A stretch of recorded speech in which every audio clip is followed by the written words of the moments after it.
Good afternoon. On behalf of the ISO, I'd like to welcome you to the Interconnection Process Enhancements 2023 Track 2 workshop to discuss the implementation of the zonal approach, the addendum to the final proposal, which was posted on May 9th, and overview of order number 2023 compliance filing.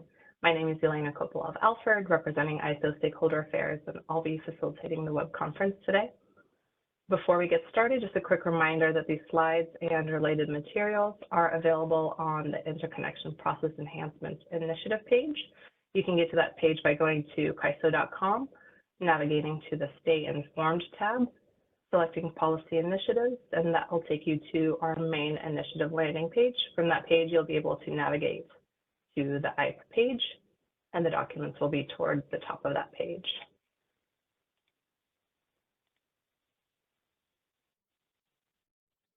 This call is being recorded for informational and convenience purposes. Any related transcription should not be reprinted without the ISO's permission.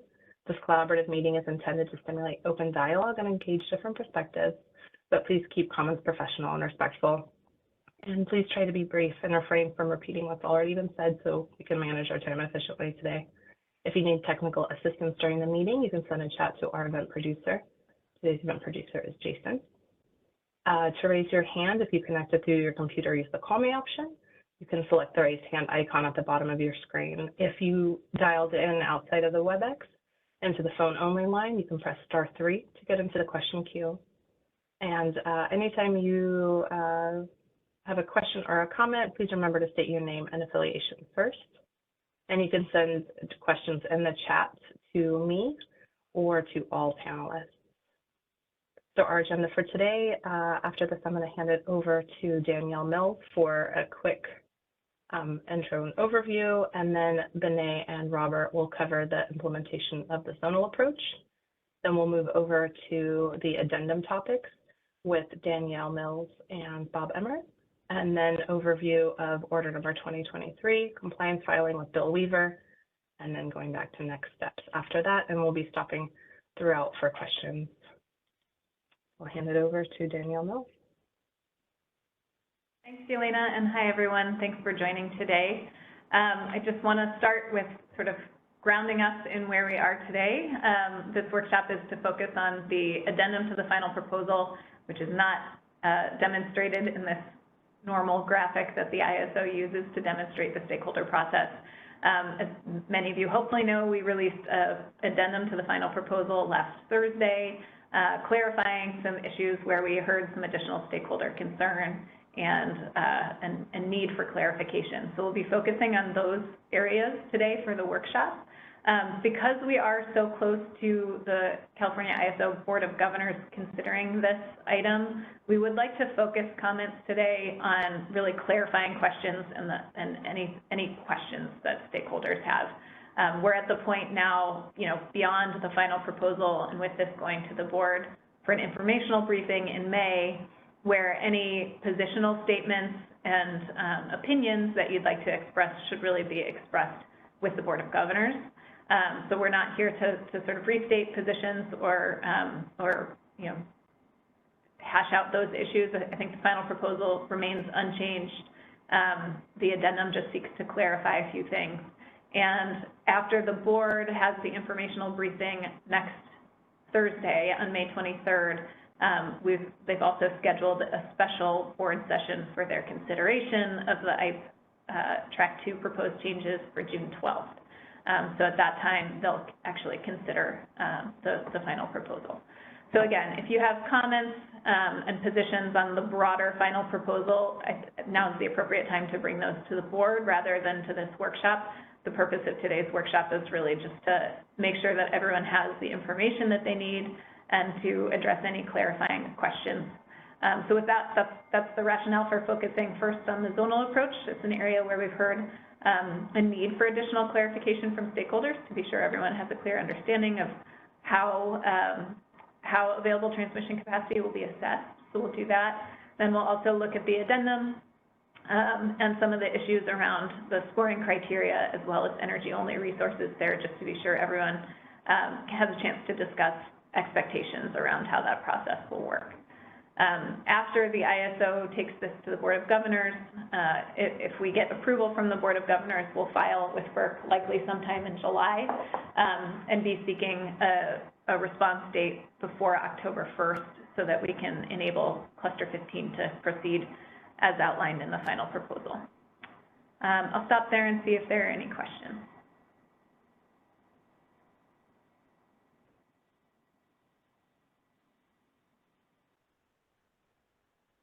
Okay, there's a question from Susan Schneider. When will draft tariff language be issued?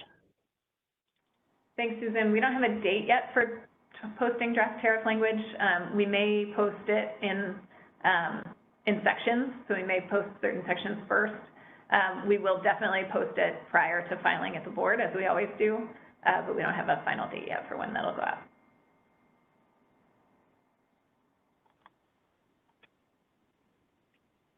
Okay, I don't see any other hands or questions. Okay.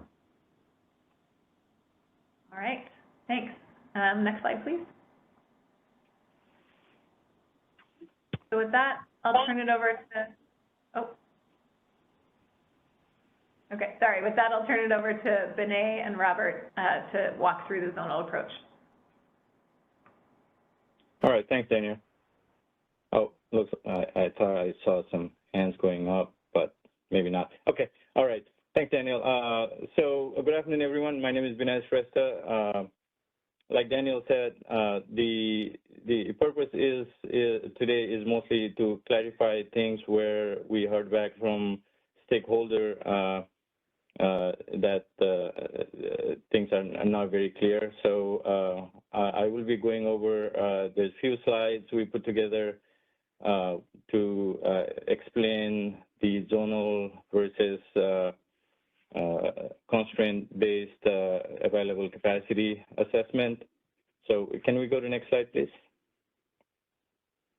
Yeah, so like I said, we have a few slides just to keep us organized. Otherwise, most of the time we expect to be on Q&A to answer any questions. So I'll start with high-level description and a couple of examples, then we can open up for questions. So these are the topics we plan to cover in general. First is determining the TPD versus merchant zone, and then we'll talk about process of determining FCDS project in the TPD zone that can move forward to the scoring process. And then once we get the score back, the process of determining which FCDS project in the TPD zone that can move forward to the study process. So these are the topics generally we plan to cover under this zonal approach section today. Can we go to the next slide, please? So first, the process of determining TPD versus transmission zone. This is the excerpt from the final proposal.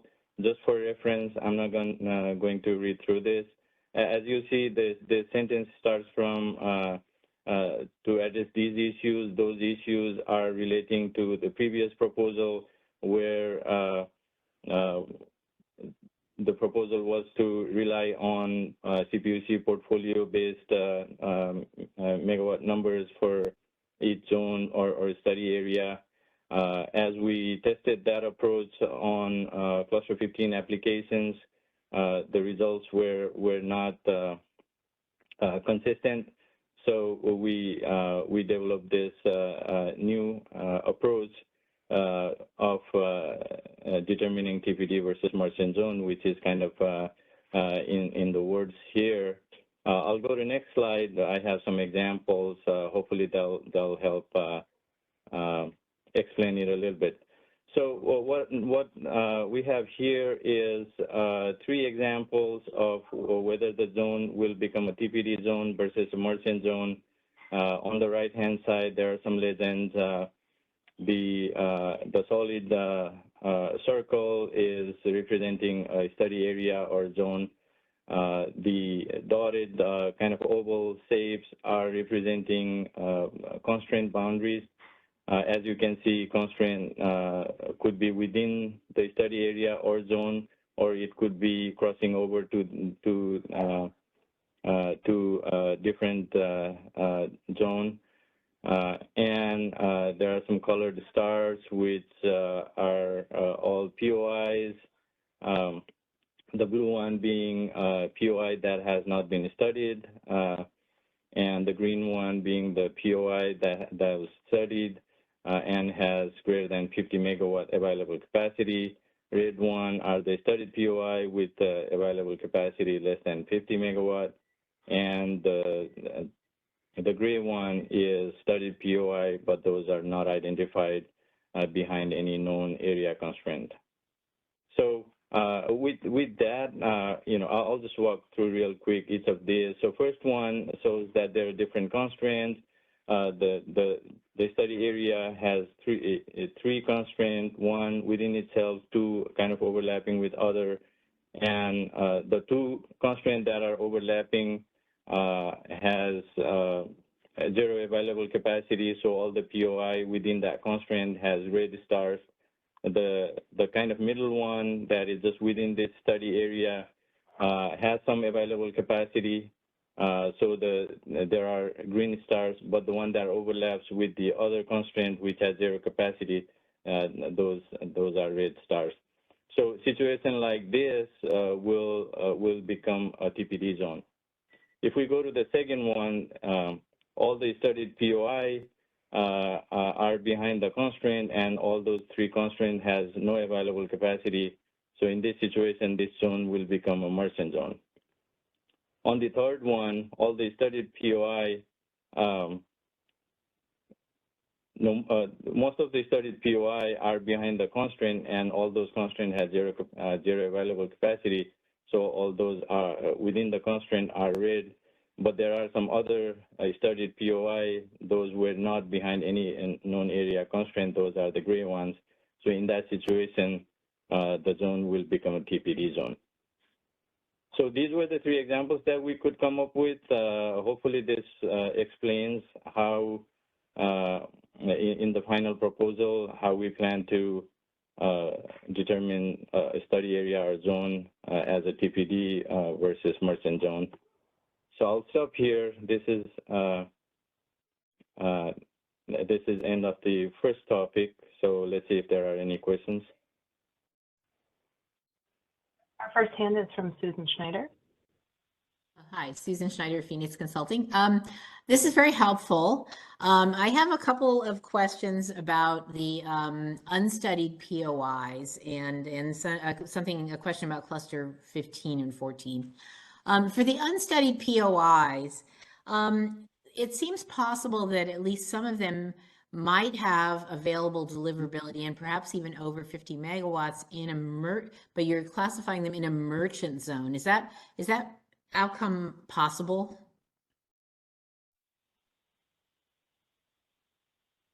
If we have not studied the POI, we don't know if they are behind any known constraint or not. So we don't have information about the available capacity at those POIs. Okay, so they could end up in a merchant zone even if there is availability above 50 megawatts, because you haven't studied it yet, you don't really know. Yeah. Okay. Yeah, there could be, but given the timeline that we're into to do all this intake process, we won't have time to do a study and try to find out all the POIs that has not been studied to figure out whether they are behind any known constraint or they may have some capacity. So okay, so that's the purpose. Mm-hmm. So for projects at those POIs, when you actually, if you accept them for, if they do studies, is it possible that they'll simply just not show up with no ADNUs needed? Is that what would happen? That's possible, yeah.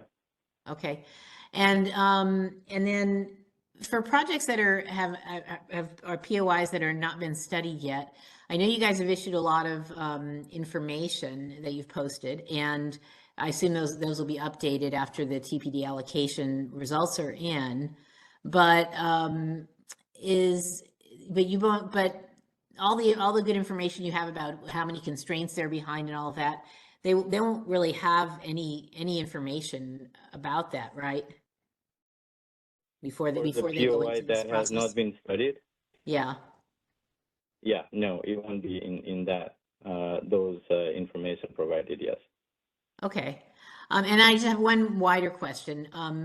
If you go through the TPD allocation process and it turns out after cluster 4, the tornado that is cluster 14 has gone through this, especially with option or with group D, and it turns out you don't have any TPD zones, or you only have, say, a couple, would that be something that would disturb you, or would you think that was okay?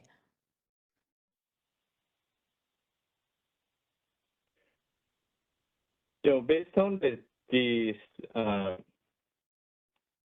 tests that we have done so far with the number as part of the process of producing those information that we provided and the test that we did for the cluster 15 proposals, we don't expect, at least based on the information we have right now, most of the zones are going to be TPD zones. That could change after the 2024 TPD allocation. Right. But we don't, yeah, even then we'll have to see. But if you're kind of thinking, what if like everything becomes merchant zone? Maybe everything, or just everything but 1 or 2 zones. This cluster 14 is really large, and you probably have I'm guessing you have a lot of group D requests, for example. And if you end up with only a couple of TPD zones, or maybe none, or is that, would that change your mind about approaching this in this way? I don't think so. I'll let if anybody else from CAISO want to chime in on that, but I don't think it'll change our path forward. Yeah, okay, no, it's Jeff here as well. I would agree with Benet on that. Okay, so if you end up, let's just, I mean, again, we have no way to know this right now, and I know we'll know probably fairly soon, but if you end up with no TPD zones, would that bother you?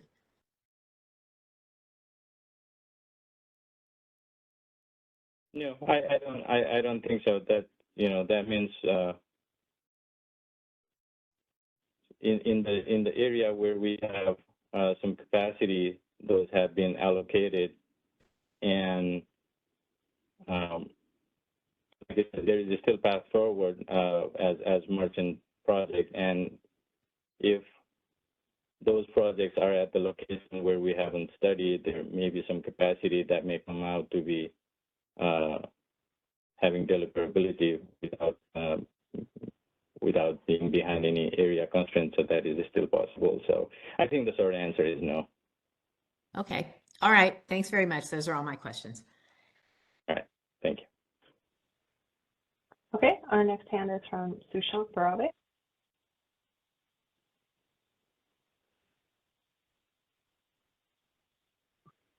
Hey, Sushant. Sushant, go ahead. Cannot hear you yet. This is Sushant. Can you hear me? Yes, we can hear you now. Yeah, Sushant Bharave from Clearway Energy. Binay, thanks so much for laying this out. This is super helpful. I had 2 questions. One was the 150% study cap calculation would still will be based on the constraint instead of the zone, right? So that was first question. Yeah, but that is next section. That has nothing to do with this section. Yeah.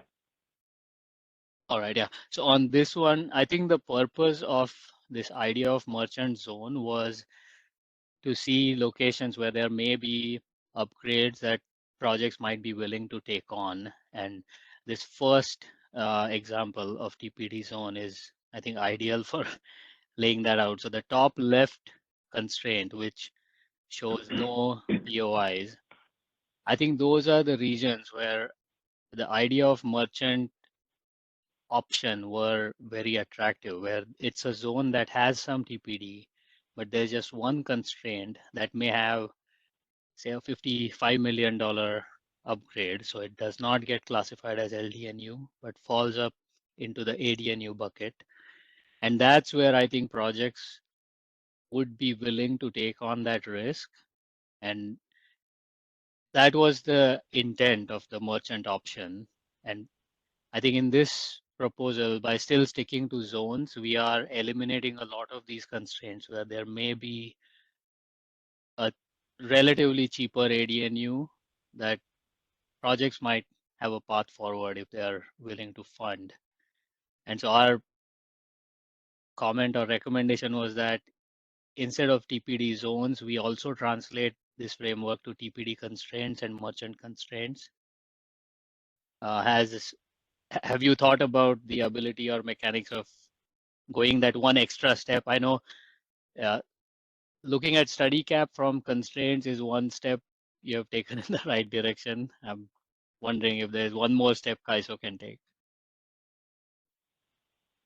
Yeah, no, I think so. If I understand you correctly, you're kind of going back to, I think, what we heard from you in past, that if we can have both merchant project and TPD project in the same zone, right? You're kind of going back to that. Or eliminating the concept of zone while calling them TPD or merchant. So instead of on this page, instead of these one circle as a zone, you would just call one of them as TPD constraint, the other one as merchant constraint, the third one as a TPD constraint. Yeah. So problem with that is, Susan, you know, when we do the study, we do the study by study area, right? And if we have two different type of projects in the same study area, then that will require us to do a two-step study for the deliverability. And based on the time that we have for the new for the timeline, that doesn't allow us to be able to do that. So that's why we're trying to separate the zones to be TPD zone versus merchant zone, so that we can just do one round of study.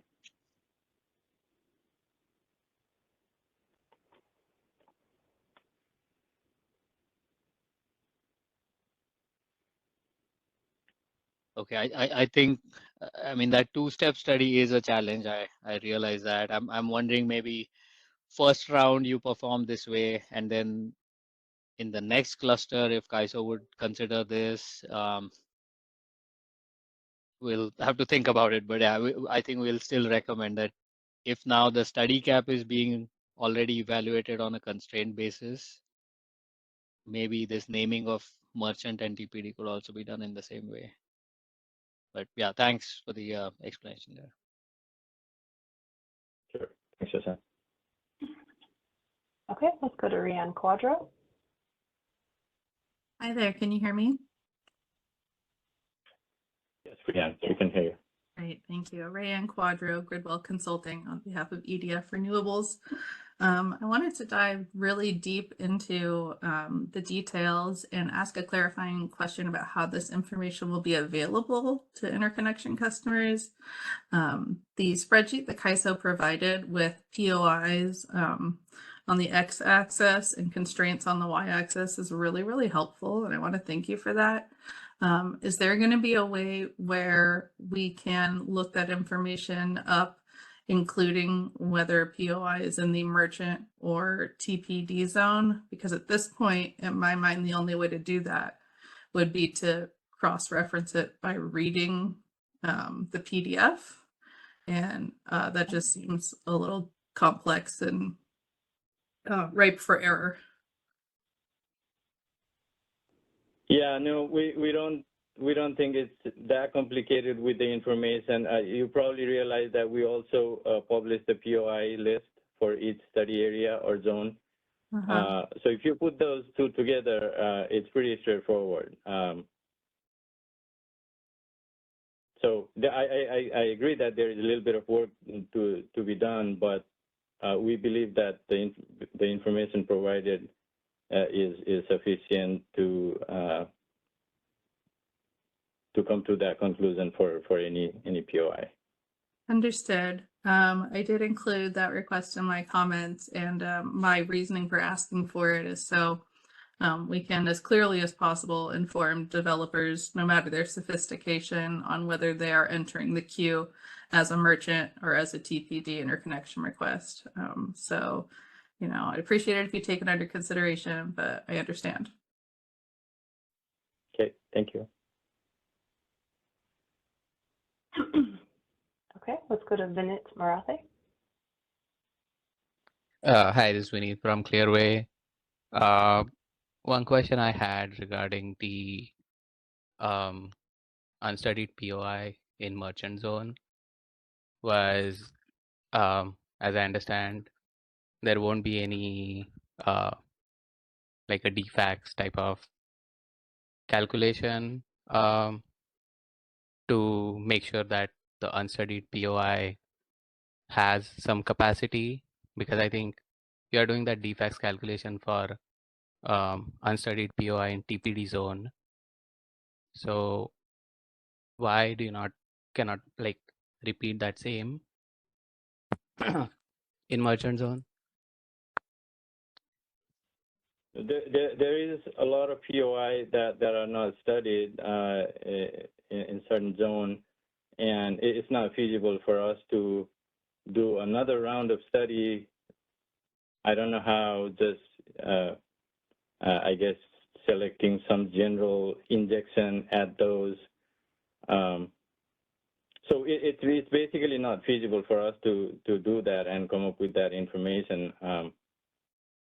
And like I said, after we get the IR submissions, we won't have enough time to do that kind of study for the POIs that has not been studied.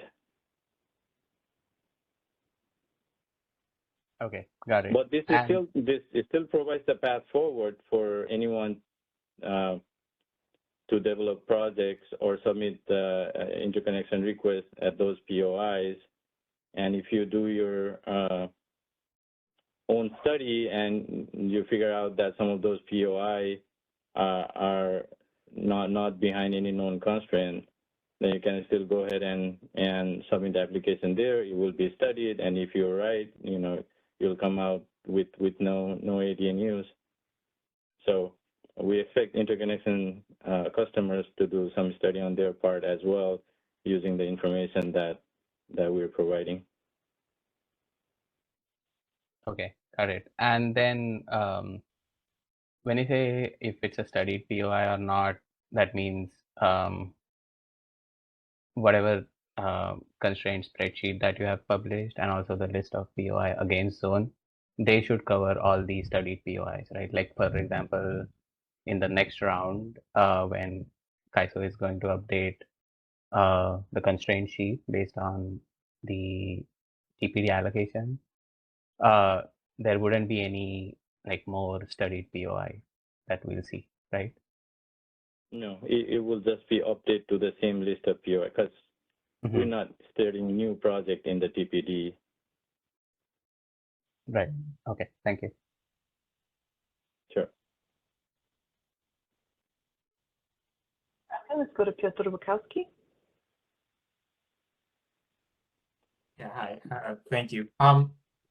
So just for the sake of complete clarity. Sorry, I'm sorry. Can you say your name and affiliation? Oh, yeah, sorry. Yeah, Peter Wiskowski with Leeward Renewable Energy. So just for complete clarity, if, for instance, we are in a TPD zone, but the project applied is in, let's say, a red star, so less than 50 megawatts of capacity, does that still qualify, or does the actual POI within the TPD zone matter to qualify for that 150% of capacity? Oh, so if you apply at the red POI in the TPD zone, that project will not move forward.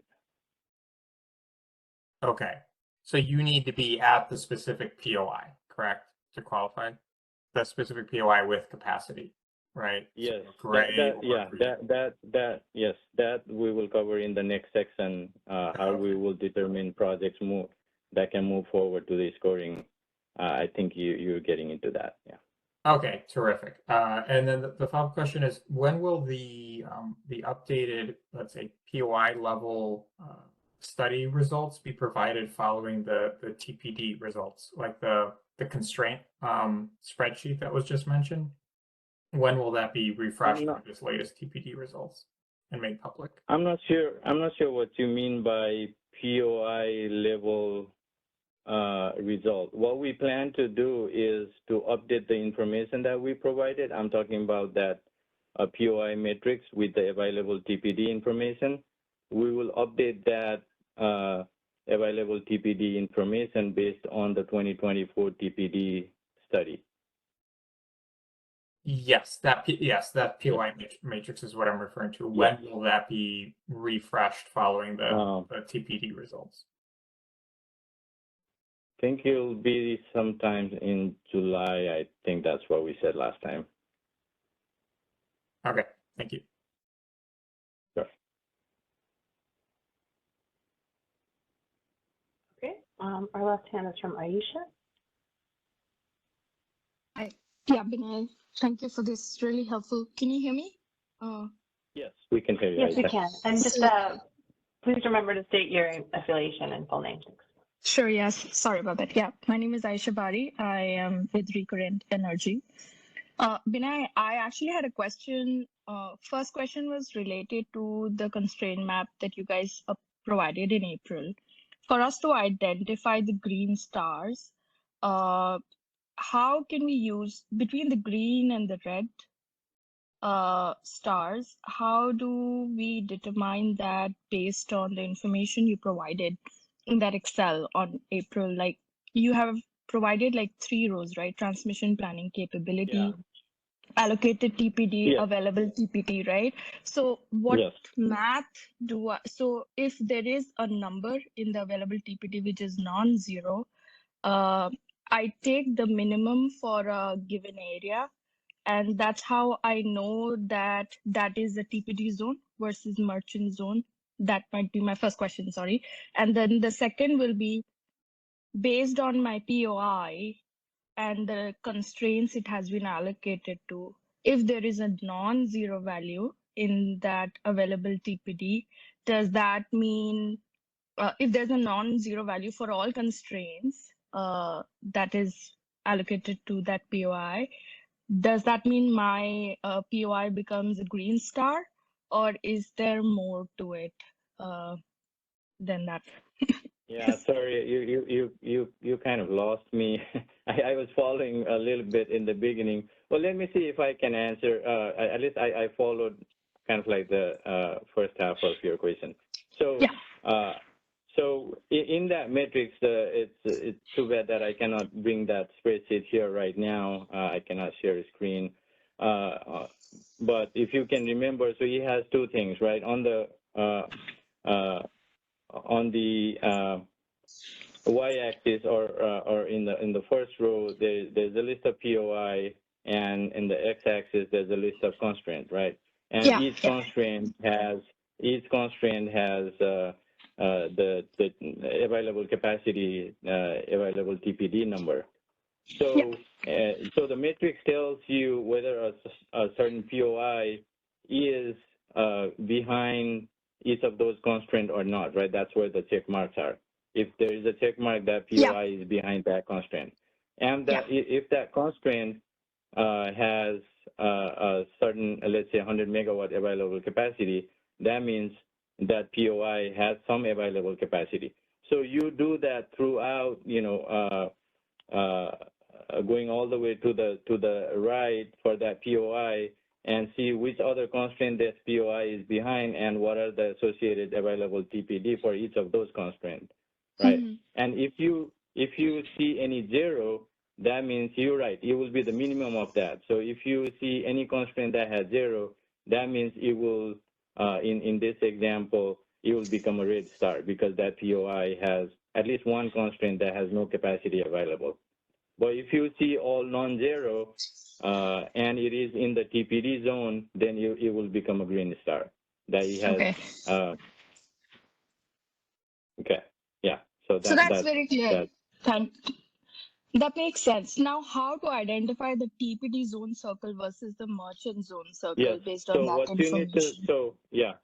So what you need to do is, you know, using the other information that we provided, the list of POI, now you know which POI is in which study area, right?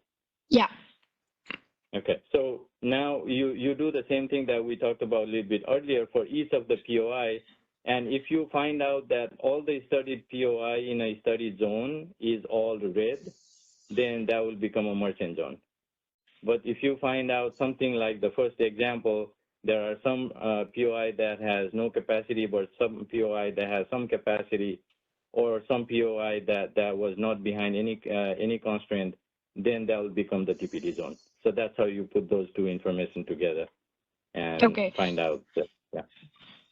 That is really helpful. Okay, that makes sense. I hope the spreadsheet you guys uploaded on the zone, the area, they are mapped, the format and everything is the same as the constraint map. Otherwise, you probably took it from. As you can imagine, it's a lot of work. We tried our best. If you find anything, let us know. But we tried our best. What you're talking about, the formatting between the two. Okay, that's helpful. One last question is on the gray stars.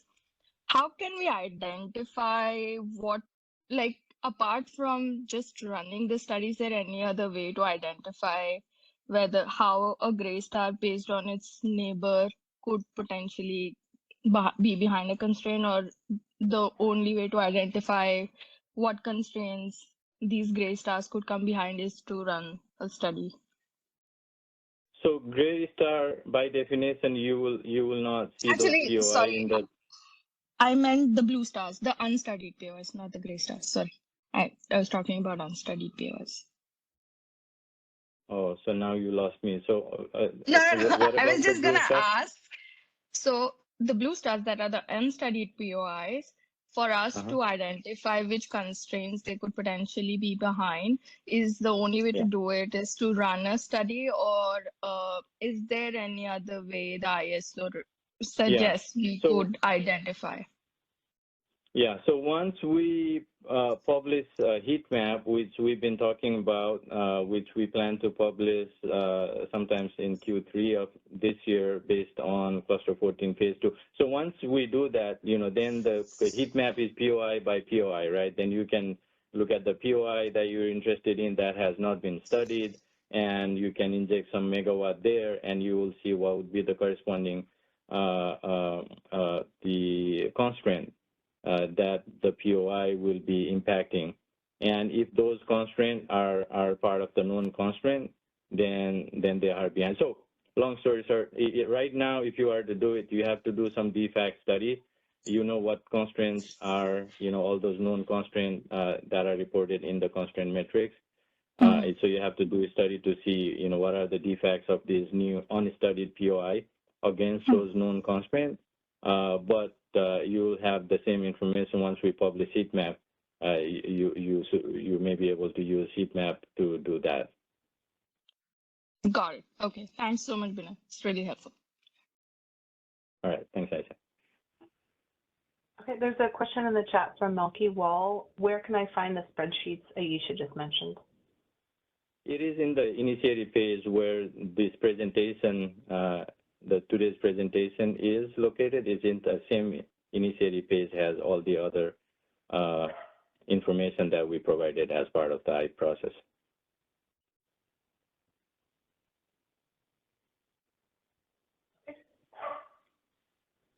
Okay, next hand is from Dinesh.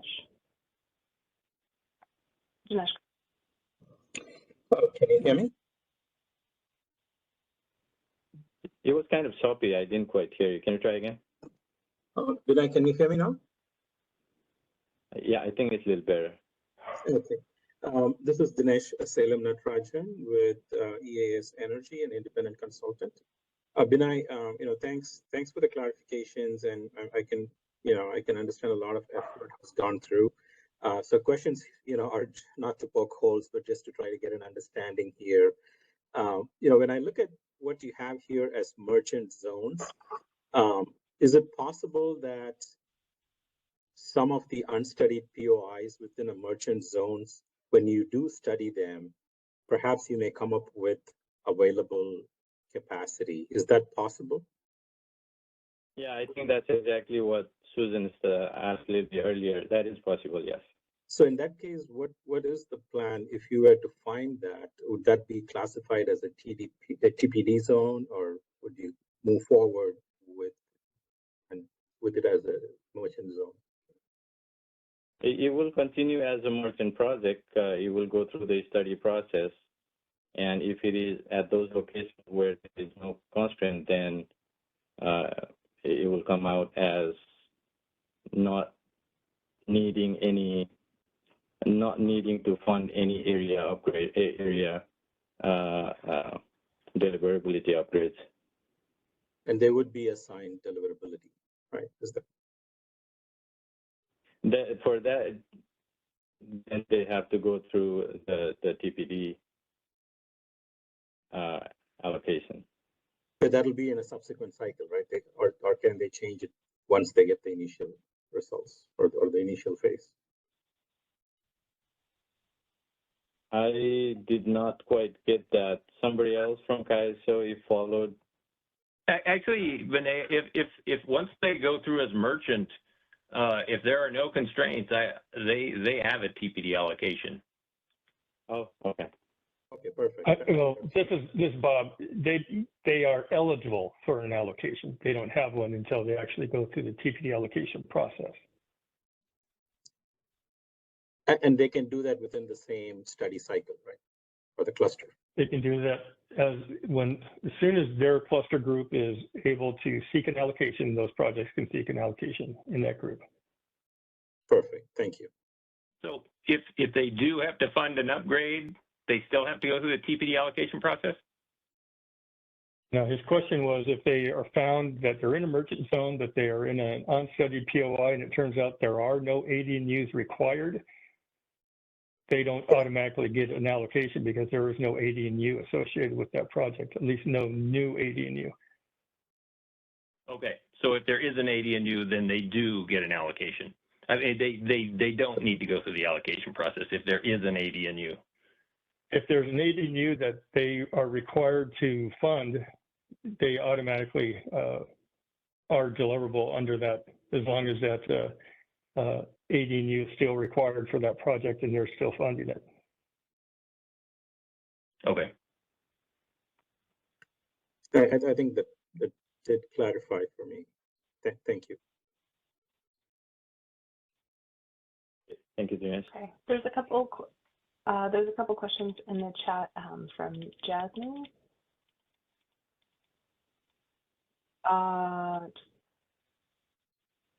What is considered unstudied POI? The blue stars on the diagram.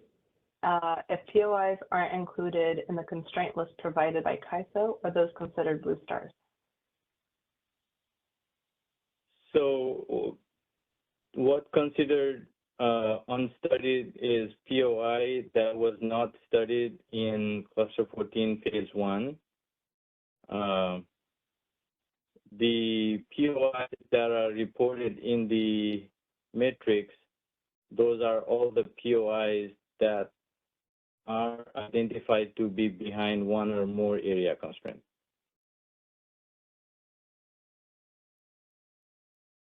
I hope that answers.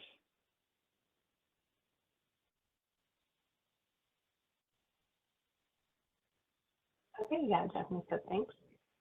And then Jenny Mueller is next. Hi, Jenny Mueller, Utility System Efficiencies. I had a question about this unstudied POI. A lot of us have participated in this process from the beginning, and I don't see Jeff on the line, but I know in the initial set of questions that I had some number of months ago about unstudied POIs, we were kind of told that there would be some sort of a screening. In fact, I recall Jeff saying, well, some of them we can tell by observation, for example, like if you have two substations on either end of a line and they're behind a specific constraint and you're interconnecting to that line, we're going to know that you're behind that constraint. He said for the others, though, there's going to have to be some sort of a screening process. And so that's a little bit different than what I'm hearing here at the end, you know, final. When did that, you know, change? Yeah, Jenny, it's Jeff. Just a second, but it's Jeff here. In terms of, in regards to that, we identified that there would be needed, there would be analysis that would be needed to be undertaken. Right. What we did indicate is the base cases are available, and that is something for the individual looking at those POIs. We were never intending to do that, and I never said that we would be doing that. It was that analysis would be needed, the base cases are available, and the developers can look at those for what has been unstudied. I think that I must have missed the difference there in the answer that we were given, but I think, you know, it's really going to be concerning and perhaps encouraging to folks to just pick an unstudied POI in a TPD zone because it gets them to the scoring process. In addition to that, the other concern I have. No. Yeah, go ahead. Well, I was going to say, and Vinay referenced as well, is the heat maps will be available that you'll be able to see some of the information as well from. Right, but the heat map might say they're behind a specific constraint, but they're not someone who's going to get removed from the queue, like someone who, you know, it tries to put in you know, that they won't be removed from the queue. They'll advance to the scoring rubric. You know, I think you're missing two things of Jenny. So let me clarify. So if it is in the TPD zone, if someone applies to the POI with the blue star, it is not directly going to the scoring phase, like you said. We are doing that due diligence to figure out if that POI are behind a known constraint or not. So we will do that for the blue star in the TPD zone, yes. What we were talking about listed earlier is the blue star in the merchant zone. We're not going to do that for the blue star in the merchant zone. So that's what we were saying. It would be helpful if this slide then showed a blue dot somewhere in a constraint boundary so that we understand that at some point, though, that screening is happening. I don't know how you could go by without doing that screening because I don't know how you would calculate the 150% behind each known constraint if you don't classify an unstudied POI. Sorry, Jenny, I'm not following you. Can you clarify which zone you're talking about when you just said 150%? Sure. So if I look at like TPD zone at the top, I don't see any blue stars behind a constraint boundary. But what you're describing, or what I think I heard you say, was that you would be, at some point in this process, determining if the unstudied POI was behind a known constraint. Yes, so yeah, you're right. Blue star could be within that constraint boundary, it could be. But that's what we will, if someone submits a request for the blue star in the TPD zone, we will take a look at, we will do the defects for that. You will? Yeah, that's at the time of when we're going through the which projects and the process of, where I was meaning, Jenny, is we're not doing that in advance of, for all POIs outside of. That's what's left for you, like the developers, but like what Vinay said is when we're going through the process of the finalized POIs and submitted, and then going through the process that we've laid out, we'll have to go through and do that to determine the information on the item. Okay, thank you. I was like, oh, I must have totally misheard. I thought, okay, so that's clear to me now. And again, I think I think this all sounds good, and that's exactly what I was expecting. I think the only thing, my only concern is, and I think it's been raised before, is just, you've got basically LSEs who are supposed to assign points, and they might potentially assign points to an unstudied POI, just to find out that it is behind a constraint boundary, which CAISO is going to determine kind of on the back end. And so you might end up getting a lot of points allocated to unstudied POIs, but just for those points to somewhat be kind of, I think of it as wasted, because if they're behind a constraint boundary that has no available TPD, that project is dropped out of the queue. So if I understand it right. I'm not sure if that comment makes sense, but that's all I had.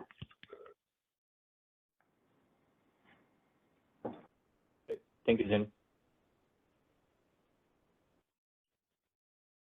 Okay, I think Susan Schneider's hand is up again. Hi, Susan Schneider, And Phoenix Sushant, Consult. Oh, can you hear me? sorry about that, Susan. I just wanted to check if Sushant and Vinny, if you don't have a question, you can go ahead and lower your hand, or I can call on you if you still do. Sorry, Susan, go ahead. Okay, no, that's okay. Okay, I was a little confused by an exchange that just happened here where when you have a project in a merchant zone and they have an ADNU identified and they fund it, that project would, that study that, that you've done to identify the ADNUs that apply is sufficient for you to be able to say that that project automatically, once they fund that ADNU, that they would get their FCDS. Is that correct? This is Bob. That is correct. Okay, but what you're saying, it sounded like what you were saying, that if you had a project in a merchant zone where you did a study and it did the same study that you said was confident enough for you to be able to say this, but they did not have any ADNUs identified, that they still have to go through why is it that the study that was sufficient to identify the ADNUs for projects that have an ADNU, but in the same zone, a project that is identified as not meeting any ADNUs, why do they not get automatic FCDS? Why do they have to go through the TPD allocation process? If you've done the same study for both, and where there is an ADNU, you're confident enough to say that's all you need, and then you get the automatic one. But for the same study, for a project that doesn't have an ADNU, you're not confident enough to say that. What is, I don't understand the difference. So Susan, it's not about the study. It's about whether the project is funding an ADNU. So if a project is funding an ADNU to be built and not going to be reimbursed other than CRRs, they should automatically have the capacity associated with the project they are funding to be built. If a project does not have to build an upgrade, then they're just like everybody else in the TPD zone, where there's an ADNU already there for them. They're not funding it, so they need to compete for that allocation. Well, who are they competing with if you have done the studies and show that there is no ADNU and no constraint that applies to them? Who exactly are they competing with? If we're like other projects from other clusters, maybe, who would come in and ask for capacity, or is that what the difference is? Yeah, the amount of capacity that's available when it comes time to do the TPD allocation process changes constantly. So yeah, they're going to have to compete. They may be by themselves and they get it. That's a possible scenario, but it may be that some available capacity is there that other projects are seeking after from other clusters. So they have to compete for it. It could be in this case where they show multiple blue stars, but there's only a limited amount of capacity. They have to compete among those blue stars to get it. Okay. All right. Thanks very much. I'm going to think some more about that. It just seems odd that you're doing the same studies, and for a project that is funding an ADNU, other things could happen with things as well. Anyway, okay, I'll give that some thought, but thank you very much for answering the question. We have a hand from Max Code. Hi, this is Max Code with Pattern Energy. This is just a follow-up to that question. So I think the context there was that they were applying in a merchant zone. And so if they didn't get allocated TPD after that process, would they convert to energy only? But I think I remember that being not allowed in that process. So can you just elaborate like what might happen if they don't get TPD allocation? If they are in the mode of seeking an allocation, then they can seek an allocation along with other projects seeking an allocation. And each cluster has a specific time period for which they can seek an allocation. And then once that time period is up, then if they don't have an allocation, they are converted to energy only. So if in this scenario that Susan was playing out, that if a blue unstudied POI turns out to not have any need any additional ADNU built for them because there's some available capacity for them, well, they're going to be competing for an allocation, just like projects competing for an allocation in the TPD zone. Okay. Thank you for that.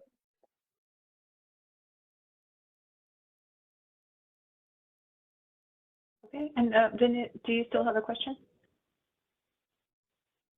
Yeah, I think I had same question as Susan. Basically, unstudied POI in merchant zone. If there's no ADNU identified, why does it have to compete in the upcoming TPD cycle?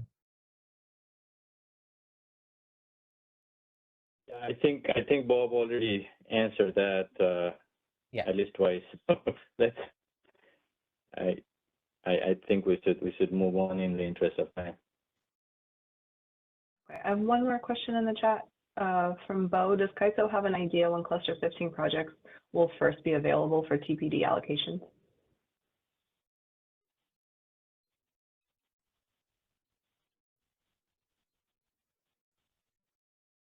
I don't think we know the exact timing at this point. Okay, that's all the hands and chat questions. All right, let's move on to the next slide. So this is the similar thing process for determining energy-only zones. As you have noticed in the final proposal, there's two types of energy-only zone, the reimbursement option and the non-reimbursement option. This slide is just to provide some more detail on that. So the in reimbursement zone would be the one, the text in the circle there. If CPUC portfolio or non-CPUC LSC resource plan has a non-zero energy-only resource in the resource plan, those zone or study area will be reimbursement option zone. And the other where there is no such energy-only resource in the resource plan of CPUC or non-CPUC LSC, those will be non-reimbursement option zone for energy-only resource. And the table below are based on the recent CPUC portfolio for 2034, and the blue kind of overall highlights are showing the energy-only amount for different zones or study areas. So just for a quick reference, I'll stop here to see if there are any questions on this energy-only zones. Yeah, we have one hand from Soumya. Go ahead. Okay, can you hear me all right? Yes. Can you hear me? Okay, great. Thank you. Soumya Shastri with PG&E. And this is one area where I'm hoping you can clarify the reimbursement option zone versus a non-reimbursement option zone, and the amount that would be eligible in the reimbursement option zone. So the IRP does not differentiate when it has a quantity of solar, of EO solar, it doesn't differentiate between co-located and standalone energy only projects. So if a project is co-located 500 megawatts, just throwing a number out there, 1-to-1 ratio, then that's the same as if it were a 500 EO project.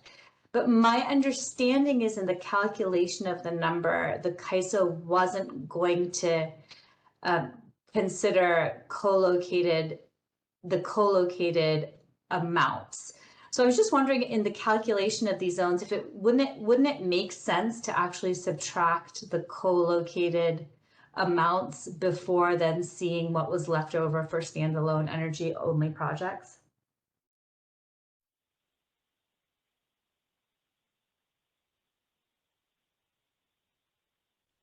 Sorry, I don't think I followed. Are you referring to some of the numbers in this table, or sorry, if anybody else, Bob, if you followed, would you mind answering to that? Yeah, this is Robert. I didn't follow either, but are you talking about in your application, you're submitting a, like you said, a 500 megawatt solar and a 500 megawatt battery with 500 megawatt interconnection service capacity limit,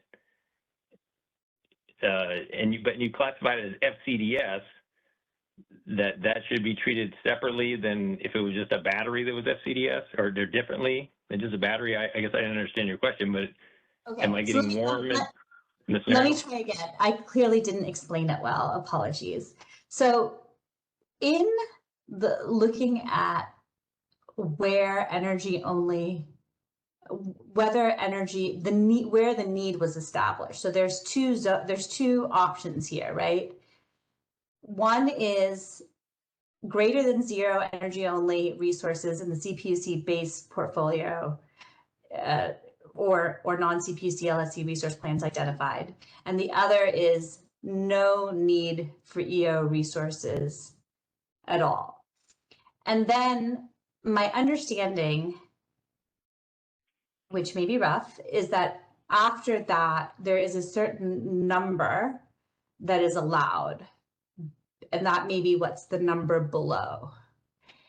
And my question is that since the IRP doesn't take into account whether a resource is co-located or not, does it make sense to decrease the amount of energy only projects that would get studied and be eligible for their RNUs to get reimbursed? Does it make sense to decrease that, accounting for co-located resources that get studied? Does that make more sense? Well, this is Bob Emmert. Let me ask you a question. I know it's really hard to read these numbers, but in the top part of the table in the first line, it looks like it says PG&E north of Greater Bay Area.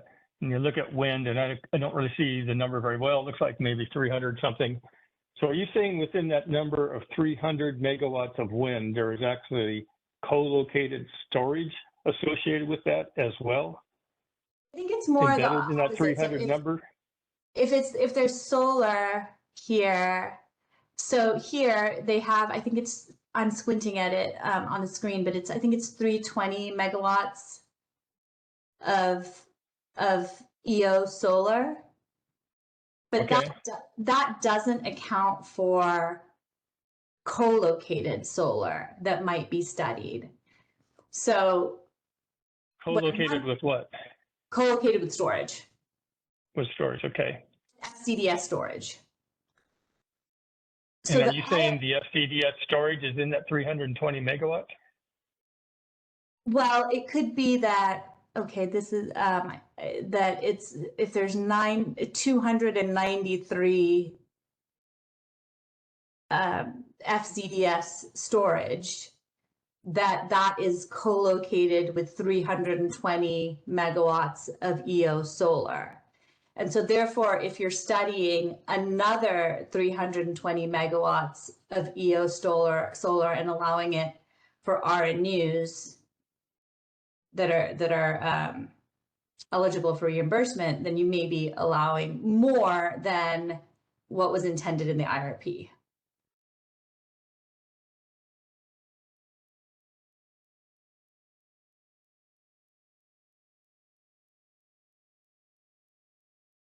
Did that make sense this time? Well, I think we're going to. I think I followed, but go ahead, but I mean, we don't know whether that's co-located or not.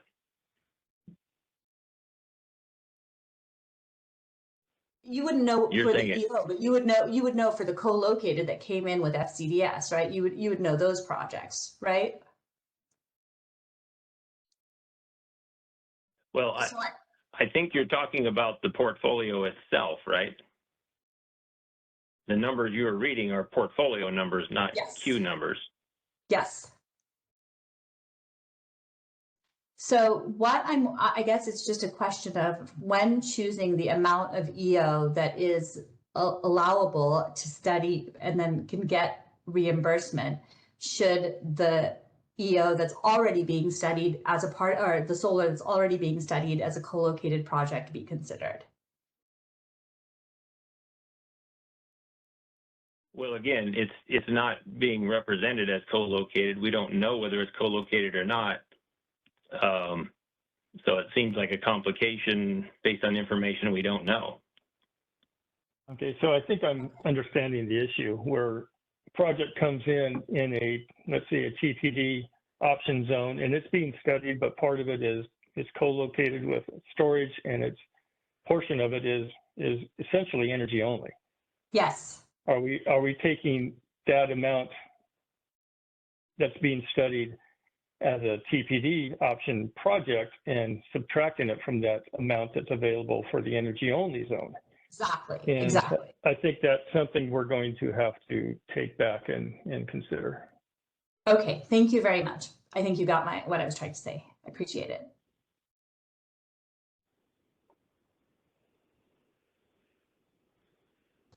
Okay, shall we move on to the next question? Okay. Aisha Bari is next. Hey, Binay, Aisha Bari from Recurrent Energy. First of all, I wanted to ask which tab in the IRP portfolio is this information? Because I think they have like area based, but they are segregated here, like what is currently online, like what is online, what is CPU, CPU identify development resources, and what is incremental. So I'm curious, like this is part of the new, or this something you populated and for this presentation.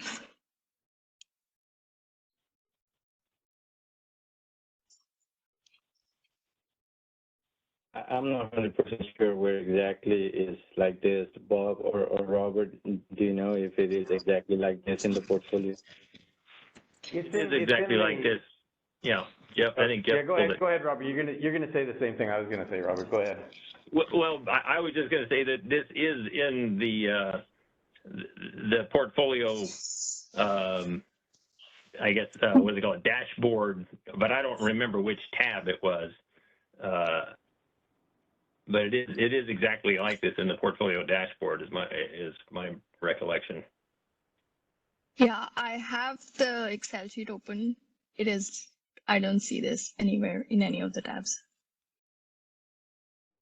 It is in one of the tabs because that's where this was taken from. So, and which is fine. I don't think it'll be difficult to create this. I guess my next question is the circled blue circles, are they referring to incremental or are they referring to the total for the year?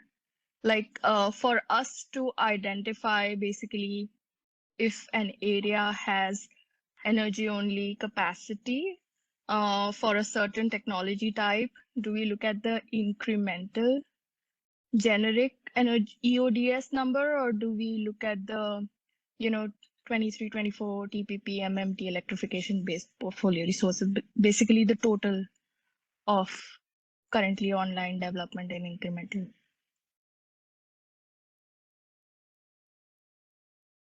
I think you look at this tab and look at these numbers as it is shown here. I assure you, when you download that Excel, you will not see this. It's not there. I have it open on okay. So maybe, yeah. Maybe we should take it on the side, Aisha. If you after spending some time, if you cannot find it, let us know. We'll try to help you.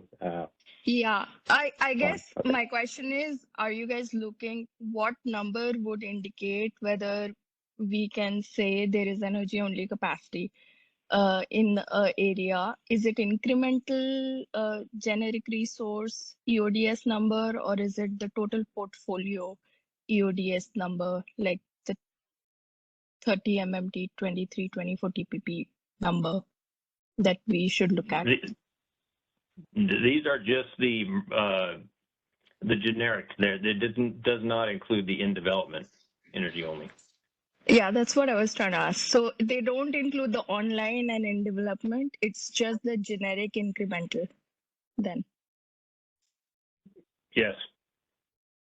Okay, all right. And we just need to see, like, for a certain technology type, if there is a non-zero megawatt in EODS, so basically that will be counted towards the 150% capacity total, right? Like for cluster 15. So say for PG Kern area, for say solar, the number totaling EODS is 2,000 2.6 gigawatts. So we'll take 1.5 times of that to identify how much EOD energy only projects can be studied in the Kern area. Yeah, that sounds about right. Taking that number as well as the wind number. So we'd be summing both the wind and the solar number to get that total. Okay, Bob. Oh, and what about energy storage, like lithium ion or other types of energy storage? All technologies combined, basically. We'll take that number you're trying to say. Yes, we take all the numbers that are designated as energy only type resources. Okay, so that will include solar, wind, and lithium ion batteries, LEDs, whatever all the different technologies are. I don't see it like that in the table, but if there is, I think the answer is yes, if the other technology has energy only. Right. In the future, if a portfolio does show another technology, it would be included as well. Okay. All right. Yeah, this is Robert again. It looks like it's on the summary by CAISO zone tab. Do you not see that tab in the final dashboard 24-25 TPP? So, so this file I downloaded is 20. Let me just. So this is which one? Bus bar dashboard 20. Final dashboard. Sorry, no. This is 2035 30 MMT HEV base that was uploaded in Feb. I guess I may have. I don't have that tab summary by CAISO, so maybe I'll go on the CPUC page and try to see which I'll try to find that, but that's helpful. But I do understand how you populated this, so it's I do understand the basic build-ups. So, yeah, thanks still. I appreciate you letting me know. That was the first thing. The second thing is I do need to correct myself. It says right on the slide here, it is in development plus generic. And in fact, when I did pull up the spreadsheet, so anyway, as you can see here, it is the in development plus generic. It's not the existing, but it is the in development plus generic. So I have to correct myself on that. All right, so that is helpful. So you're saying like if there is an in development plus generic, because if we also include in development, isn't that a little misleading, Bob? Like in development projects are already in development. Those EODS capacity is taken, right? Shouldn't we focus on generic, incremental generic only for cluster 15? Maybe. This is like a huge document. It's hard to process the whole, but I used to think in development is all the projects that have signed IAs, they're under development. And so that EODS value is already taken probably. And the generic, incremental generic is the one we should focus on for cluster 15. Yeah, that's a good comment. We'll have to take back. Got it. Okay. Thanks so much. Yeah. If there's any clarification on that, please do share later on with us. That's all. Those are all my questions. Thank you.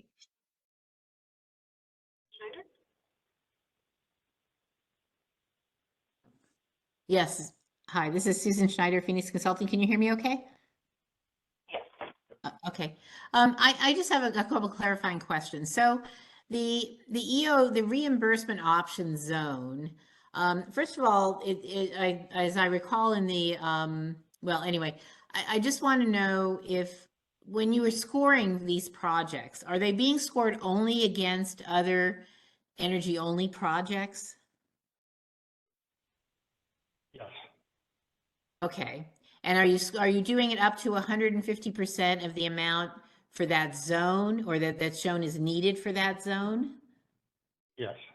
Okay. Is there any consideration of POI constraints or any of that, or is that only for deliverability for projects that are not energy only? Yeah, that's only for projects seeking deliverability. In the case of an energy-only project, if there is congestion, they could be curtailed.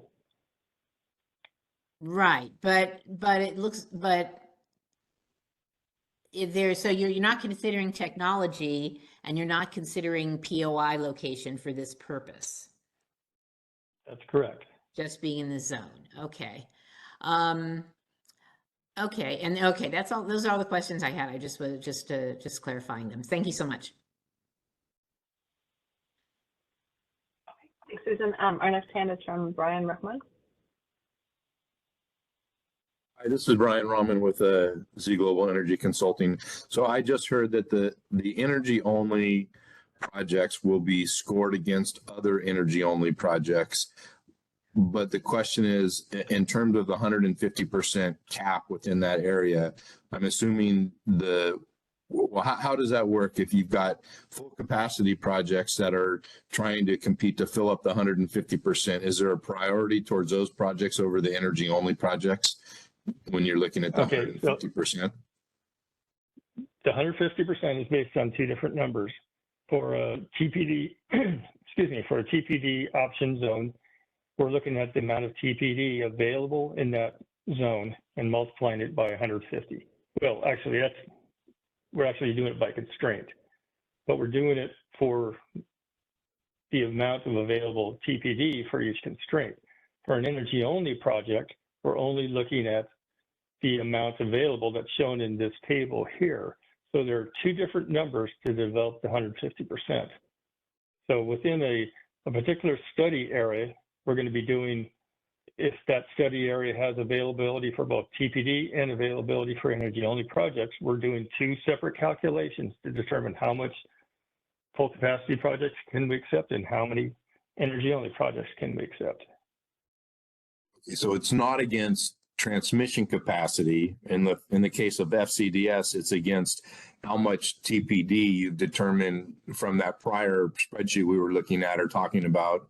It's 150% of those, that smallest number behind the constraint for the specific POI. And for energy only, it's 150% of the energy only portfolio on this slide here. Correct. Okay, and this slide here doesn't include all the possible technologies out there. So you're technology indifferent when it comes to the energy only projects. Right, and we're assuming for the most part, the type of energy-only projects that are going to be procured are projects such as wind and solar, and projects, such as battery. Typically, the procurement side is going to want to procure batteries that can actually deliver and be full capacity delivery status. So we think the market will actually, play out in a manner to steer energy-only projects to the right technologies. Okay, I understand in the procurement space. I have a project that is purely going to be a merchant project, doesn't need a PPA, is going to be pursuing an energy-only non-reimbursable path. And I just want to be sure. So that project would compete against any other energy-only project, even the reimbursable ones, with the limitation of 150% of the energy-only numbers here in the portfolio for the specific zone. Yeah, each zone will be designated either reimbursable or non-reimbursable. So you'll be competing for other energy-only projects within your zone based on, whatever designation that zone has. But if it's non-reimbursable, there is no competition for those. Okay, that's the one I'm assuming that I'll pursue so that I'm in the study no matter what. Okay. Okay, thank you. Okay, our next hand is from Vinit. Hi, this is Vinit from Clearway. I think you already covered this, but I just want to make sure I got this right. So maybe take an example of the first one, first row, which is PG&E's NGBA area. So the solar capacity EODS is 320 megawatt, but the total on the far right is somewhere around like 3,200. So if a project submits an application as energy only, which is PV plus battery, and let's say it's like 500 PV, 500 battery, then for 150% purposes, you're not going to use the 320 of solar, right? You're going to use 3,200 times 1.5. Can I stop you there? Mm-hmm. If you've got a project that is partial battery, partial solar, and you're going to want full capacity status for the battery, but not for the solar, your project will be going through the process for TPD allocation zone as either full capacity or partial capacity. This calculation that we're talking about here is for strictly energy only projects. Yeah, no, the project is energy only, requesting energy only. Okay. So in a case where I have like 500 PV, 500 BESS, for example, would you use the 150% of like the solar plus battery times 1.5, or is it of this 3,200 times 1.5 as we're using the sum of the solar and the wind. If you go to the far right, the total, we're not taking that into account. It's only for, you see at the top of each of these columns that are circled in blue, it says EODS, energy only delivery status. So we're only summing those columns that have energy only delivery status capacity within them. I see. So it's just going to be wind plus solar. Okay, got it. And then let's say that project is selected. Then when you subtract the amount from that wind plus solar, do you subtract only what is requested at POI, or like the nameplate capacity of the resource? We subtract the aggregate of the capacity that's requested to be studied.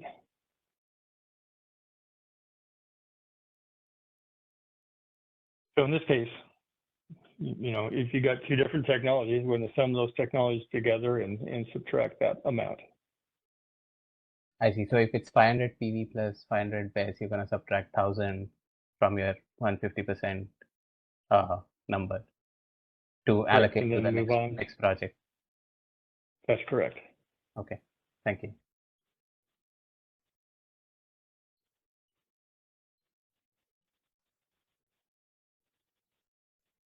Oh, Susan Schneider has her hand up. Yeah, hi, Go ahead, Susan Schneider, Physics Consulting. I followed most of that discussion till the end, but when I couldn't figure out what you were subtracting 1,000 megawatts from. So I get the obviously the 500 megawatts of storage. If you're going for FCDS, that's 500 megawatts, and that all has to be. No, he was. Can I cut you off, Susan? He was talking about two different technologies, both energy only status. Oh, so in this case, 500 solar, 500 batteries, but they're both energy only, totaling to 1,000. So in the process of if the highest scored project, and it's that 1,000 megawatt project, we then take that 1,000 megawatts, subtract it from the amount that's available for that area, and whatever's left over, we'll then move on to the next project to see if it fits. Okay, because I thought he had said 500, 500, and then 500 at the POI. So, and you were saying is 1,000 at the POI for that hypothetical. Yes. Okay. If it was 500 at the POI, would you just subtract 500 then and not 1,000? If it's 1,000 megawatt project? If it's 500 megawatts of solar, 500 megawatts of storage, or 500 megawatts of something, and 500 megawatts of something else, and 500 megawatts at the POI. Okay. Yeah, we clarified that in the addendum that it's the aggregate of the capacity of the project. So it would be the 1,000. So even though there's only 500 megawatts at the POI, you would actually subtract out 1,000. That's the way we proposed it, yes. What's the reason for that?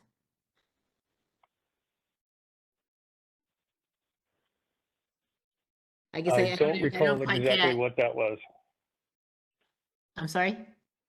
To be honest, I can't, that was something that someone else suggested and there was a legal reason behind it and I don't recall exactly what it was. Well, so if there's 500, let's just call it, forget about the storage because that just I think confused it. But let's say there's 500 megawatts of solar and 500 megawatts of wind. I don't know if anyone would ever do that, but let's say there was. And it's 500 megawatts at the POI.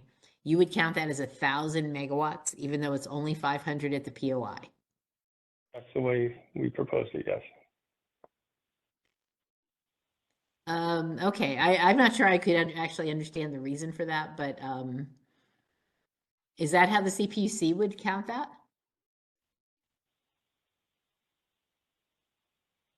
I can't speak for the CPUC. Okay, well, if you can't figure out the rationale for it, I guess I can suggest that you think about it a little more, but I appreciate your answering the question, so thank you.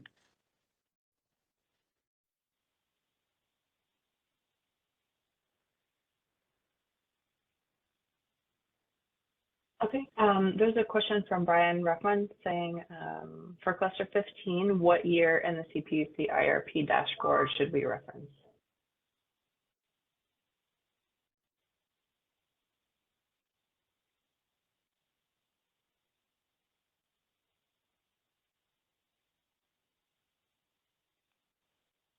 Jeff, do you have the answer for that? I think we're using 2039.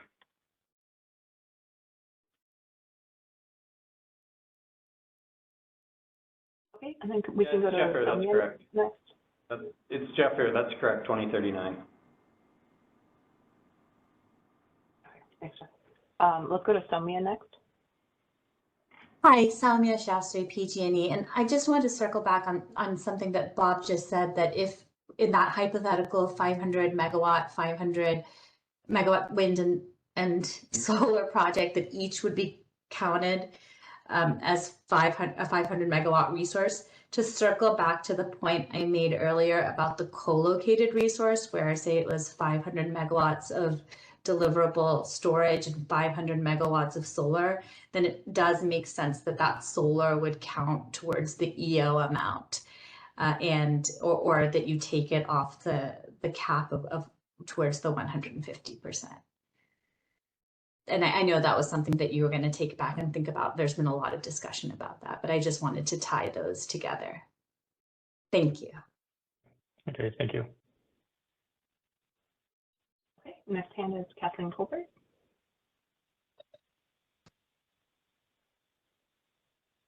Great, thank you. This is Kathleen Colbert from District. Can you hear me? Yes, we can. I wanted to stay on the same topic that we just circled back to real quick. Just two things. I hear a bit in your answers that this is still in flux and you're open to kind of feedback. So I figured I'd raise my hand in that spirit of what I'm hearing is receptivity. That a couple things. I thought that point about, is it co-located, is it hybrid, how it's being submitted into the queue is a really important one. I would say from a developer perspective, I would think that the net megawatt to grid, which I also think, I believe that is how when some people are talking about the POI, that's the part that they mean, the net megawatt to grid part, already takes into consideration whether or not the configuration that we're proposing for that project would have that as the maximum output to the grid. So if I had that hypothetical project of 500 megawatts of solar and 500 megawatts of storage, but my net megawatt to grid that was requested and studied in the interconnection is 500, the maximum output of an injection is 500. So it's the maximum output injected onto the CAISO controlled grid that is the most important element. If alternatively, we were looking at a co-located where we would want to potentially inject up to, let's say, 750 megawatts, I would expect you to see 500 megawatts solar, 500 megawatts of storage, and a net megawatt to grid of 750. So I wanted to provide that context and ask you to take that back to the CAISO team and think about it. I think the net megawatt to grid that's requested for this study has already factored in the intended operation of the asset. Does that make sense, Bob? Right, but that's not what we propose. So Understood. but we'll And I take heard note some of your comment. Yeah. Yep. I heard you express some receptivity, so I just wanted to explain that regardless of what you proposed, the intent of your in this addendum, the intent of your design is to look at what is the injection impact on the network and use that as a cap. So 150% of what is the transmission capability is like your core design. So I just wanted to provide you first some extra context for kind of the best way to get at what I think you're looking for, is that net megawatt amount. The other thing I wanted to note, so my second piece of feedback to respectfully ask you to take back and think about is that energy only deliverability status, energy only projects, they're still subject to limits. I think you're just rounding out your answers a little bit, but I wanted to ask to make sure I'm not making an assumption that you're simplifying what your proposal was. So if I could follow up with a more detailed question. Energy only injections, let's say that 500 megawatt net megawatt to grid, is still going to have an effectiveness or a shift factor, a power transfer distribution factor to all of the constraints within the network. And those constraints do in fact have thermal limits. So even though there's not transmission plan deliverability associated with them, there is actually a transmission limit across our system. So I've heard you say you would subtract, let's say the 500 megawatt net megawatt to grid that you're hopefully gonna make that change on. But let's say you subtract 500 megawatts, it's not really 500 megawatts. You're still looking at the effective flows on the transmission constraints as a result of that injection at that POI. So that POI shift factor to the most binding constraint, 150% of that is the limit for energy only. Is that correct? No, you're now mixing deliverability with the energy only project. No, I'm not mixing deliverability. What I'm saying is that we have we have constraints, transmission constraints. They have thermal limits. There is a finite amount of transmission capacity. It's not unlimited. So when you inject, regardless of, throw deliverability out the door. If I inject at a given POI, there's a shift factor kind of to all of the conditions. constraints. You're talking under market conditions, who's operating, and you're seeing some congestion on a transmission line that's contributed by both energy only and full capacity delivery status projects. Is that right? Yeah, I'm talking about the physical reality of the system, which it's planning and market to me. When we plan, we still have limits on constraints. And if there are overloads, that identifies if an upgrade is needed, right? Right. So I just want to make sure we're not losing the fact that there's effectiveness of energy only. And so I assumed you weren't losing that because that's physical reality. That's the engineering reality of injections on the grid. And so it'll come out 150, in the study. yeah. Now, this is so basically the intake process, and what you're describing will be taken into account during the studies to determine what sort of upgrades are needed. And so the energy only deliverability status is mapped to constraints as well. So I have received your addendum as 150% of the most binding constraint for the energy only deliverability status component on that constraint. Can you clarify if that's what you proposed, or if you were truly assuming you could treat energy only as a system without any transmission limit to it?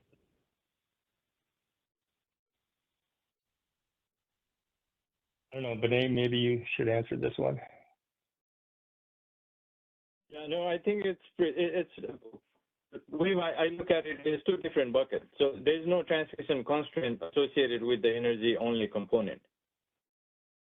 The energy only limit, as we talked about past maybe hour or so, that is coming from these tables on the slide right now. So those are the limits for intake for the energy-only resources. It has no linkage with the transmission constraint. Thanks for the clarification, Vinay. That's what I was looking for, is clarification on your proposal. Let me take that back. My recollection of the transmission capability estimates is that for every constraint, we do have an energy only that is in addition. It's two separate buckets, but it's in addition to the constraint. So it's kind of hard to wrap your brain around why it wouldn't be a similar proposal if you were going to apply it, albeit 150% of these two different buckets. So I'll have to think about it more, but thank you for clarifying.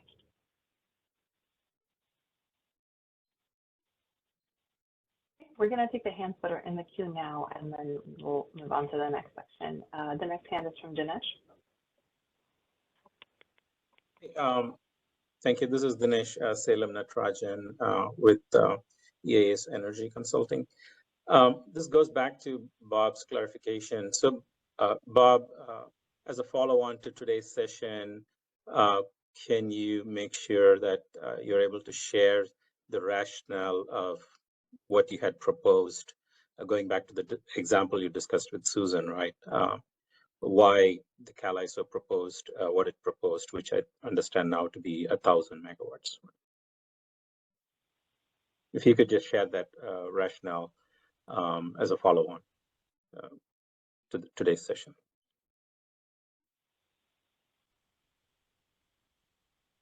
I'll take it back for consideration.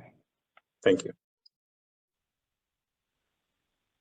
Okay, next hand is from Eddie. Yes, this is Eddie Dadashti. Can you hear me? Yes, we can. Yes, I know we discussed this almost to death, but a lot of times we design plants, especially like solar and battery, so that the net injection is 500 megawatts. The battery is rated at 500, but the solar is rated at maybe 750. But the net injection is what actually, counts as the impact to the grid. So I'm in support of the previous folks that, that 500 injection should be the key consideration. That's it. Thank you.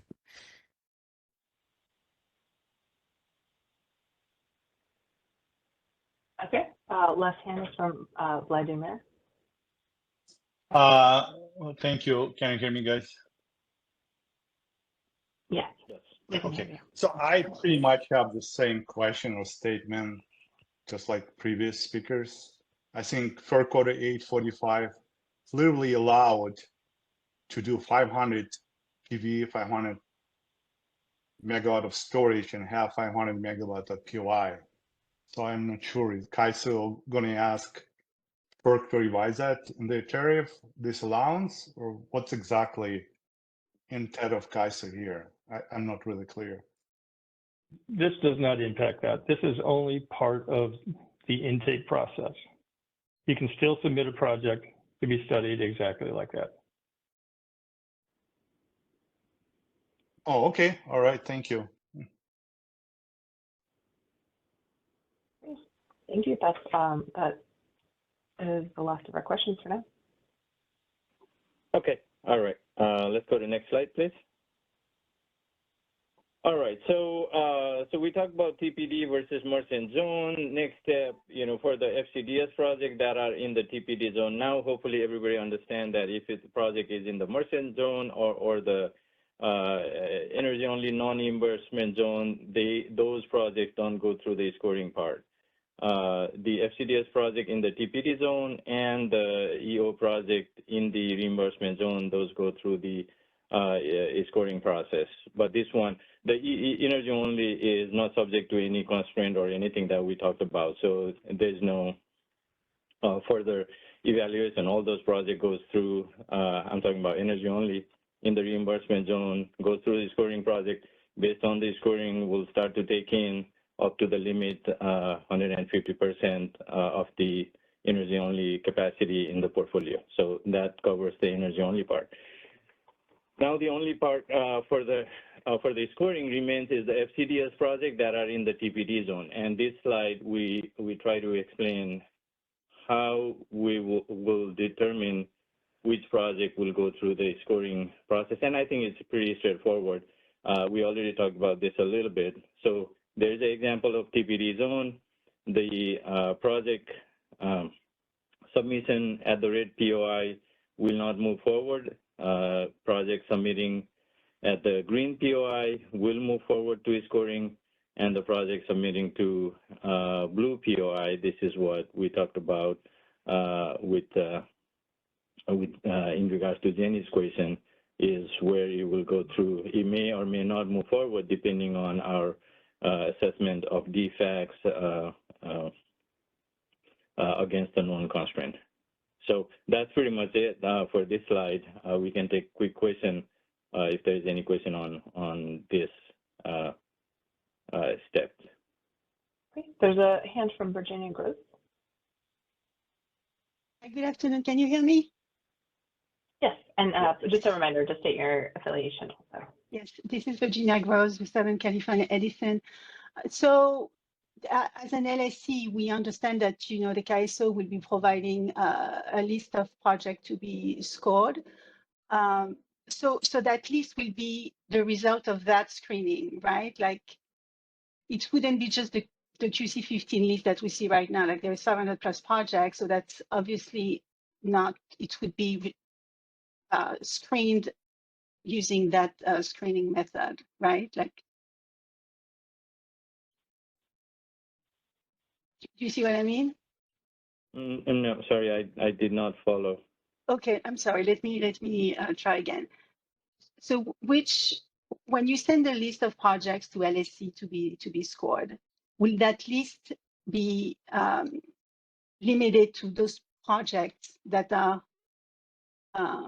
that pass that screening here? It sounds like you're talking about completely different thing than what I'm talking about here in this slide. I can weigh in, Vinay. I think the list that we're talking about providing to LSEs as part of the LSE allocation consideration is that's just a list of all the projects in the queue. So it's irrespective of whether they're in a TPD zone or a merchant zone or energy only zone or not. So are you saying, Danielle, that it's going to be up to the LSE to figure out which project are actually have actually enough capacity, would be able to get to go through? I believe so. And that's where, the discussion of getting information beforehand becomes important. I see. Okay, thank you. Okay, we have one more hand, Max Code. This is Max Code with Pattern Energy. This hopefully is a quick one. Earlier, I think the red stars were shown as having less than 50 megawatts capacity. And I think it was stated that any project applying at that POI would not get studied automatically. But I just wanted to understand / clarify that that is not a hard and fast rule. It's more the 150% behind the highest constraint at that POI. 150% of the constraint doesn't come into play yet in the sequence of my presentation. It doesn't come into play in the first step that I talked about, TPD zone versus merchant zone. It doesn't come into play in this stage where we're trying to find which project can move forward to the scoring process. Okay. So the 50 megawatt reference that, go ahead. No, I was just going to ask what process this is applicable to. The 150%? No, what you were about to, just go ahead with what you were going to say. I'm sorry. Yeah, no, because it sounded like you were asking something related to 150% of the constraint. I was just saying the two-step that I went through so far, right? The identification of merchant zone versus TPD zone. And this step, which I'm talking about right now, is process of identifying project that can be moved forward to the scoring process. The 150% doesn't come into play yet. It comes into play in the next step when we ultimately do the selection of project that can move to the study phase.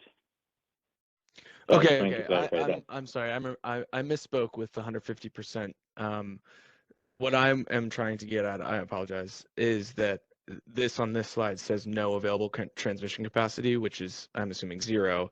But on the previous slide, it was 50 was the red star. So I just wanted to understand that. Yeah, so 50 megawatt, again, that only comes into play in the first step when we're trying to identify whether the zone will be TPD zone or merchant zone, and we're looking at POI by POI, and there is a 50 megawatt cap for the POI. So again, I think this will help. A zone to be a TPD zone, at least one or more POI has to have more than 50 megawatt available capacity. Right. That's where and the 50 megawatt limit ends right there. Once we're done with the TPD zone, merchant zone, there's no more 50 megawatt limit. Right, okay. For the future steps. Okay, thank you. Yeah, thanks. Ms. Tennyson, Susan Schneider. Hi, Susan Schneider, Phoenix Consulting. I just sort of just maybe to beat this one to death here. So of the what you've got here is you've got two. It looks like two constraints where there is there no capacity, or is just not at least 50 megawatts of it? No, like I said, in this step, there's no 50 megawatt thing. That was only in the first step. Okay, I think that's a little. About the... Go ahead, sorry. No, I was just going to ask you, are you still talking about the first step, TPD zone versus merchant zone, or are you? I'm talking about this step right here. Okay. Yeah, this is step, this is the, no, it's either the constraint has some capacity or if it does not have capacity. Okay, and then, all right, so you're assuming here, and again, just to be really clear, you've got two zones here, or two subzonal constraints, I guess, two constraints that have zero capacity. That's right. 0, okay. And then you have one constraint that has some capacity. It could have 1 megawatt of capacity, but it has some capacity, that one sort of in the middle. That's right. Okay. All right. And you could have some of these, okay, that's good enough for now. Thanks. Sure. Thank you. Okay, we have one more hand from Lloyd. Hi there. Quick question following Loïc Gaillac from SE. Quick question following Virginia comment a bit earlier and what you shared, Daniel. So I know it's slightly off the topic, and maybe if there is a better slide to ask those questions, let us know. But as you relate to what would be provided to LSE for scoring, you mentioned, the raw list of projects. I'm assuming that list of projects will be indicative of whether the project is seeking FCDS or energy only. I'll pause there, but I want to believe the answer is yes. Just pausing for confirmation. Daniel? I think we'll be providing just basic information on the project and the queue, but you should be receiving that information directly in the LSE allocation process in your RFIs or RFOs or whatever process you're running about what. Yeah, the question is, that list should include whether the project is applying for FCDS, correct? Is that currently included? Yes, if that's currently included in the queue report, then yes. Okay. Consulting. And as you alluded to earlier, the result of that pre-screening, which you will done probably at a later time, will not be part of that assessment.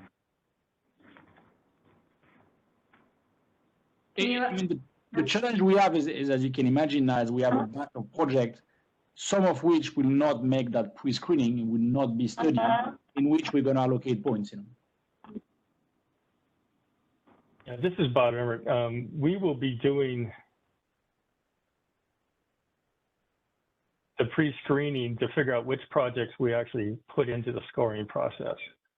And, but we'll be doing that process after we get all of the scores from everybody. So we won't be able to do that before the scores are given to us, including the LSE selections. So yeah, I mean, understood there's a timing issue. I mean, you understand the challenge here to some extent is that project that, may be viable from our perspective may not go through that screening for, specific constraint and other reasons.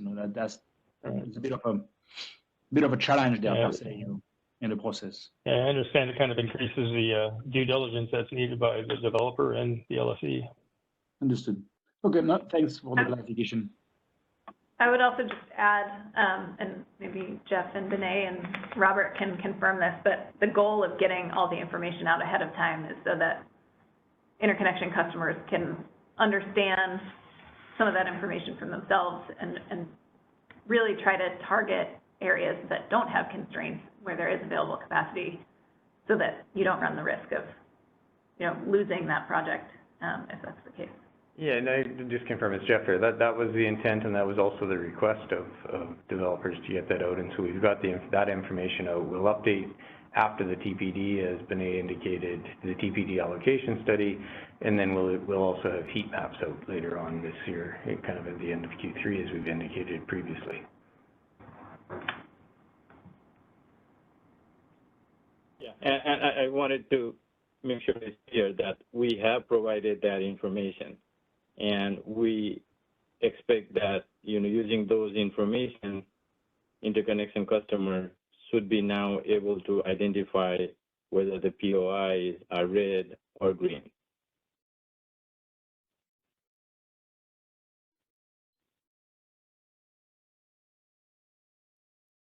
All right, shall we move on?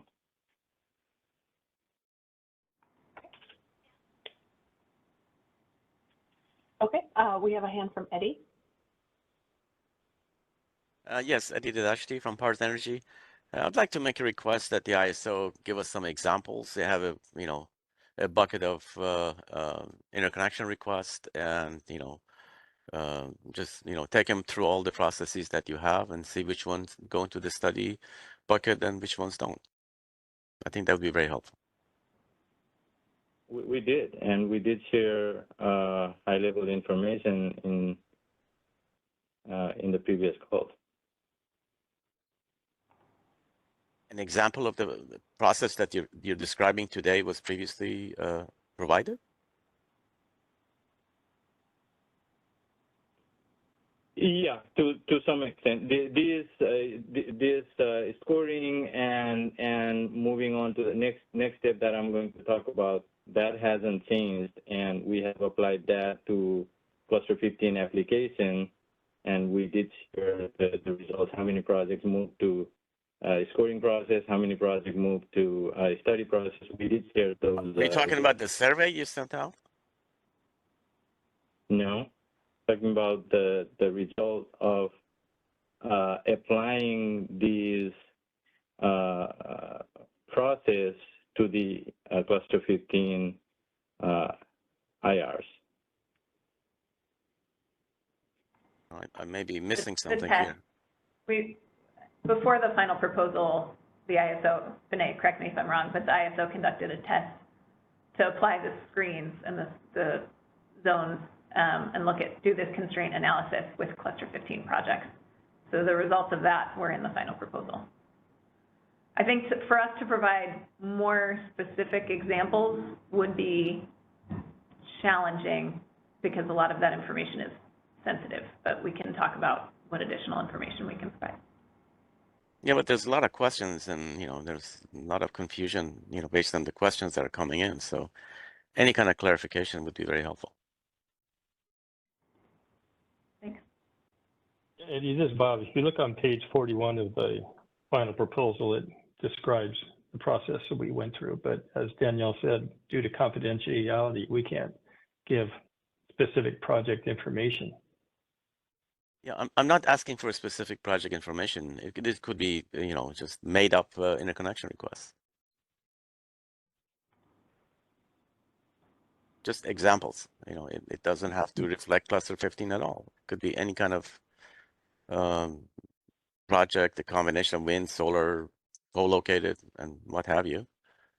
So it creates a good understanding on the part of developers how to strategize. It's Jeff here. Just for the example of that way is if you take the information that we provided to you and you take the workbooks and the things that were provided in the December 18th, you can do the assessment as to is the POI I'm looking at behind constraints or not.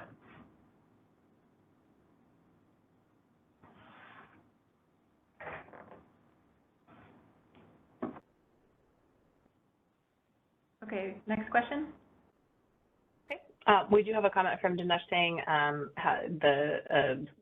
voicing agreement that a couple of extra examples working from KISO would be helpful. Our next hand is from Jenny Mueller. Hey, Jenny Mueller, Utility System Efficiencies again. I guess I'm just going to ask the question because it does seem that there's been a little bit more discussion about this. As far as the unstudied POIs, not including the heat map, which we haven't seen yet, it's going to be difficult for LSEs to determine whether they should allocate points to those. What is the downside to waiting and providing the LSEs the final list of projects for consideration? They would get the same window to allocate the points. Why not just wait? And rather than sending them all of, let's say, for example, cluster 15, you send them the final list based on the defects, that you've shown on this slide here. What's the harm in that? Well, Jenny, this is Bob. The biggest issue is a timing issue within the FERC process where we're filing our compliance filing today. We have basically 105 days from opening of the window to starting of the studies. And and that's going to take doing the scoring process, or intake process, scoring process, validating all the projects. And if we try to insert within that time frame additional steps to say, okay, we're going to bring everything to a halt, give the LSEs information for them to make their final selections, and then wait, and that's going to take, I would think maybe 30 days to go through that kind of a process. We just don't have time to do that and maintain the FERC timing. We actually considered that and looked at it, but we just didn't see any way we could pull it off. So they have more than 10 days now. I can't remember, what does the final say? They have 15 days to give their scoring. The way I was thinking of it is, it's just does it come at the front or the back side of that? It's you have to take your time to calculate the defects regardless. That time has to occur. So whether you put their 15 days before that or after it, isn't it the same amount of time? I don't know. I'm just trying to give it some thought, but maybe it sounds like you guys have already considered that. But I appreciate the extra consideration.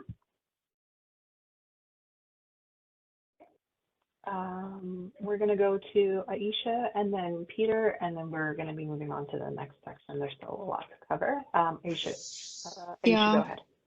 Aisha Bari with Recurrent Energy.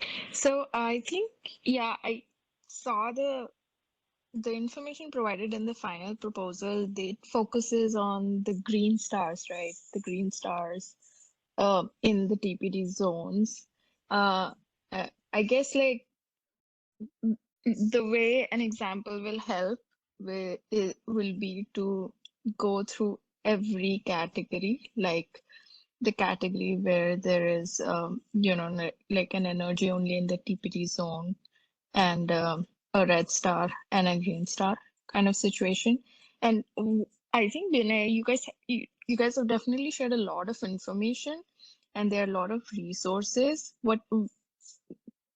It's just sometimes it's hard to connect the dots, and every workshop's helping us a lot, but like if you guys in just a paper, just start with a random, like make up cluster 15 project, 500 megawatts PV plus storage connecting to a substation where you guys think it could potentially be energy only, or where you think it could potentially be TPD zone, and then walk us through like constraints, available capacity, whether it's a red star or a green star within a zone, and what is this, like all this process, and then connect it with the CPUC dashboard information and help us identify, if it comes in the energy only category, if it's a red star or not, something like that, all the way till the end, right? Like to just confirm what, if it's going to be a merchant or a TPD versus energy only or of FCDS. That will be helpful. I know it's a bit of work, and as you guys go about sharing more information, things will get clearer. But if you know the process so well, I think it'll be a lot faster and easier for you to just put together like step by step kind of things. You've already shared some of that, maybe copy pasted, but then add certain things that have not been written but said a lot of times. That's something what I guess the developers are kind of requesting at this stage. Yeah, so I just wanted to clarify that, and also support the idea that having an example in each category will be helpful. That excerpt in the final proposal was really helpful. It at least helped us understand the feasibility of the 150% limit, but it didn't really touch upon all the other categories. So yeah, that, and developers are planning for other categories as well. So having examples in all those 3 categories will be helpful. Thanks, Aisha.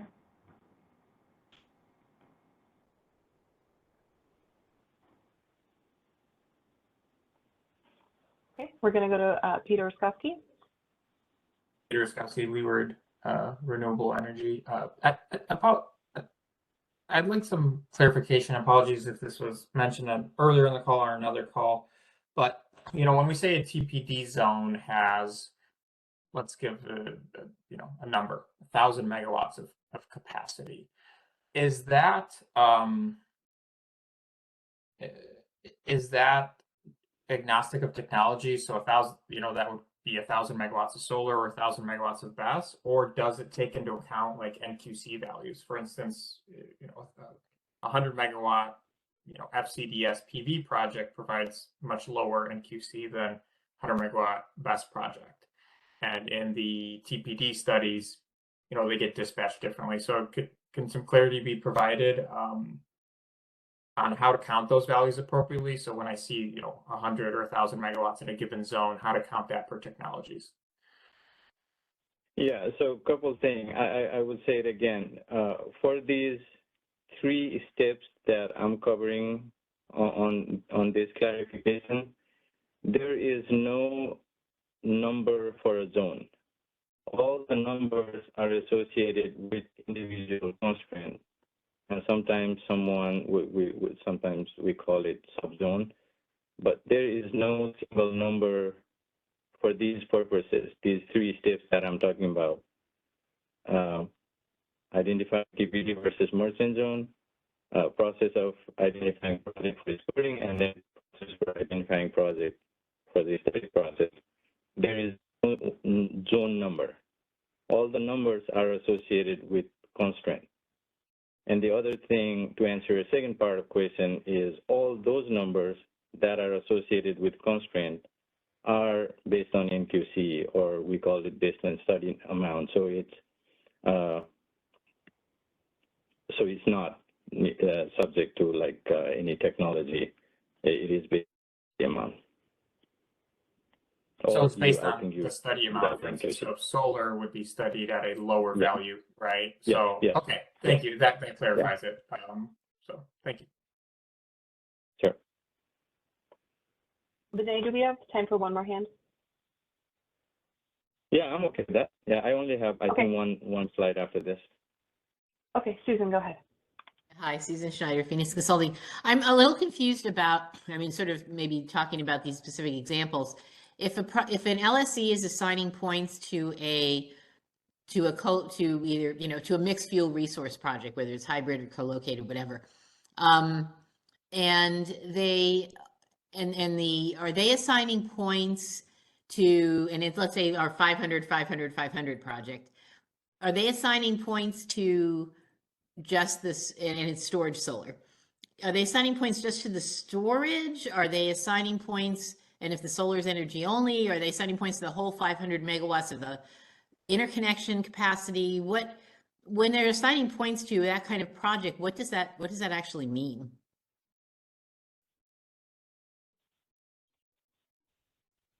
So first, the LSEs are assigning capacity, not points, and then we'll translate into points. But it's going to be based on the project's aggregate megawatt capacity at its POI. So in terms of how that's translated into the specific resource technologies, I'll see if Bob or Robert. You said aggregate megawatt at the POI. So aggregate megawatt is 100,000 megawatts, but it's 500 at the POI. So are they assigning capacity based, or assigning, I don't want to, which is assigning the things they get to assign, whatever you want to call them. Are they assigning those based on the POI capacity, or on, you know, if they're the part of the project that is going to be full capacity, or they're seeking that, or what does that all mean?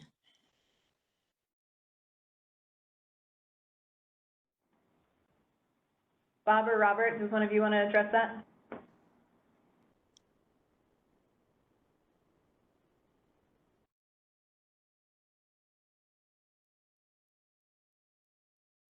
Yeah, this is Robert. I was actually reading some chats, but I thought Danielle already said it. It's based on interconnection service capacity. Okay, because what you said was aggregate international capacity, service capacity. So I didn't know what aggregate meant versus the service capacity. So the projects are being. Susan? Oh, sorry. Go ahead. Yeah. This is Bob. This comes from the Appendix A definition of generating facility capacity, and it refers to the generating facility. The generating facility's aggregate net capacity. And what can be delivered at the POI. So it's the aggregate of all of the facilities generating technologies that can be delivered to the POI. Okay, well, in this case, the aggregate of the generating technologies is 1,000, but only 500 can be delivered at the POI at any given time.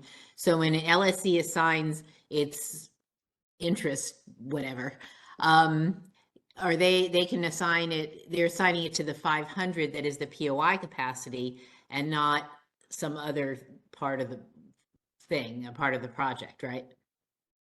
Then they would only get 50 points out of that if it's roughly half the capacity that they're assigning capacity to. So they have to use 1,000 megawatts of points to get the 500 megawatts at the POI, or? That's correct. Okay, that really doesn't seem to make sense, but okay, all right, thanks.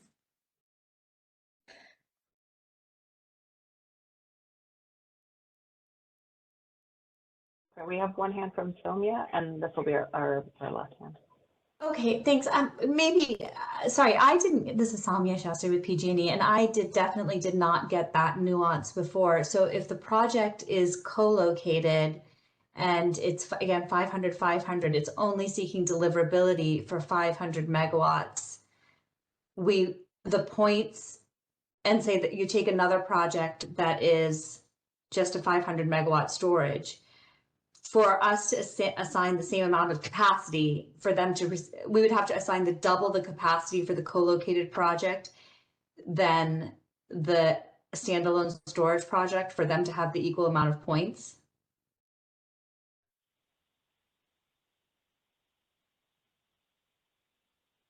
That is correct. Oh, okay.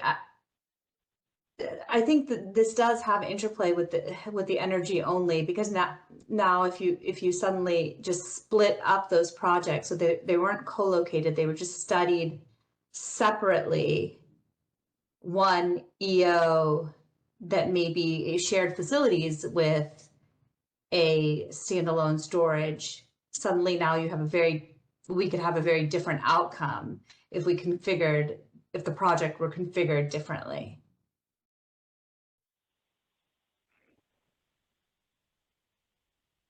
Because then we would just put our points on the standalone storage, and then you'd have you'd have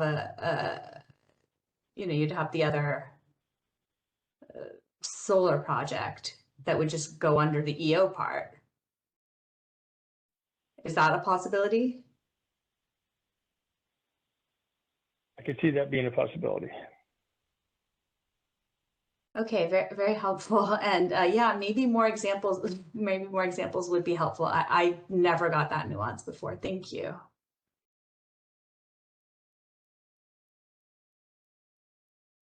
And Susan says that can't be split projects, right? That would be two separate interconnection requests.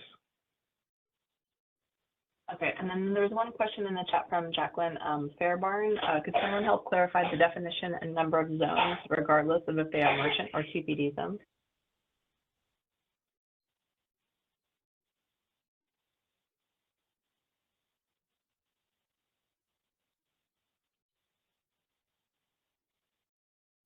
The definition Can you handle of that the one? zone. Yeah, go ahead. Oops, I'm sorry, I was sidetracked. What was the question again? Sorry for that. I'll read it again. Could someone help clarify the definition and number of zones, regardless of if they are merchant or TPD zones? So yeah, the zones are the same as the interconnection service, the interconnection study areas. If you look at the transmission plan, we define the interconnection study areas in the transmission plan. I forget actually how many there are, but they're defined, and there's diagrams in the latest transmission plan or last year's transmission plan. Or the other thing you can look at is pretty much just the area reports that you got in Cluster 14 Phase 2. Those are the definitions of the zones. You can also see that too, is if you look in the list of POIs that are provided within each zone, you can filter and see how many and which POIs are within which individual zone that's there as well.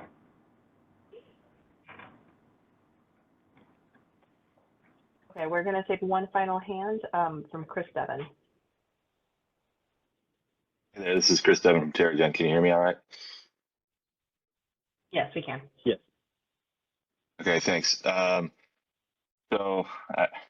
to keep coming back to this, but I tend to agree with others that have expressed concerns on this treatment on the co-located and hybrid resources where you're additive instead of the amount of megawatts that's getting injected to the grid and the interactions that Samia from PG&E was mentioning on energy only.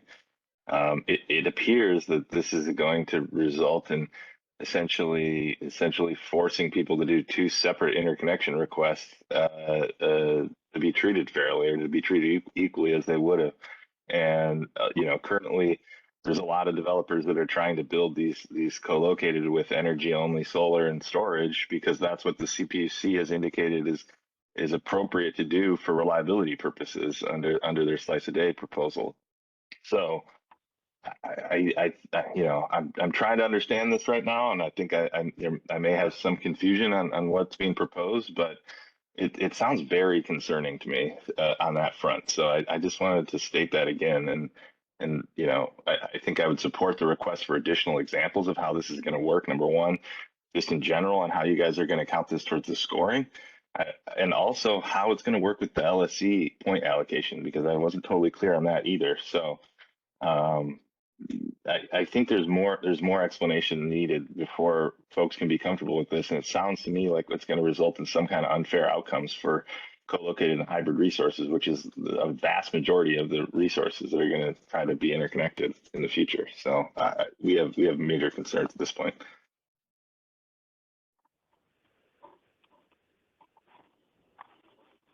Chris. We'll take this back and discuss it, and if we can provide additional clarity on it, we will. But I think this conversation has been helpful with all of you. Thank you. Okay, let's move on to the next slide. Yeah, thank you. So, you know, like I said, I've been referring to these three steps that I was trying to cover, identification of merchant and TPD zone that we talked about, and then the process of determining how to move forward with the scoring. Now, once we get the score back for the projects that can move forward, then the next step is to figure out out of those projects which can move forward to the study. This is where the 150% comes into play, because we're using the 150% of the available capacity as we do the review or assess this POI by POI level. So I try to put a couple bullets here to explain that process. So using the project scores, I will determine, this is basically the language from the final proposal that relates to this step. So, and there's a second major bullet we added that kind of addressing one of the questions that we received. But I would like to jump to the next slide. There's some bullet points. Yeah, so this is basically the step that we will be following as we do this part of the process. So once we get the score back for each of the projects that are in the POI, where there are some capacities, so we will sort the project in the descending order of their score, and we'll start to select project from the top, basically which has the highest score. And as we do that, from top to bottom, we'll track the constraints that are impacted by each of these projects, right? So based on the project, let's say I select the first project, it is at certain POI. If that POI is, let's say, behind 2 constraints, then once I select that project, let's say that project is 500 megawatt, that means I have used 500 megawatt from each of those 2 constraints that POI is behind, right? So that's basically the sub-bullet 3 is we will keep track of how much is the available capacity behind each constraint, and as we select the project, how are we using that? So that will be tracked. If a project selects, and at some point when we go from top to bottom, if a project selects and makes one or more constraint to go over its 150% of the available capacity, then we will do one of those 2 sub-bullets here. Project has no tied score with other projects, then the project will be selected and the constraint that it was impacting will be locked, meaning any other projects down the list has impact or that are behind the same constraint now is locked at this point, those projects will not move forward. That's what locking the constraint means.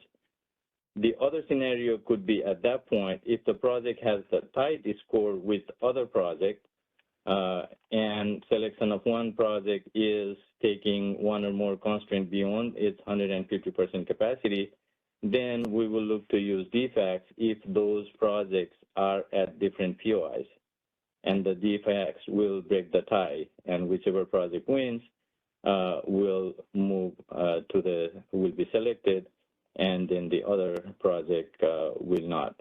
If those tied projects are at the same POI, then we will need auction to break that tie.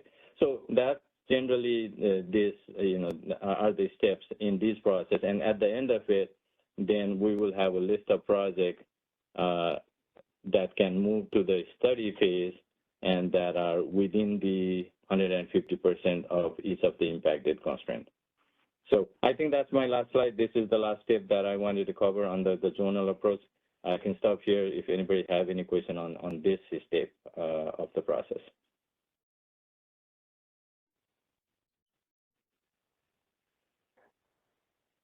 And just in the interest of time, we might keep moving, and then if we have time to come back to some of this, we can. Yeah, there's no hands here. Let's go to the next slide.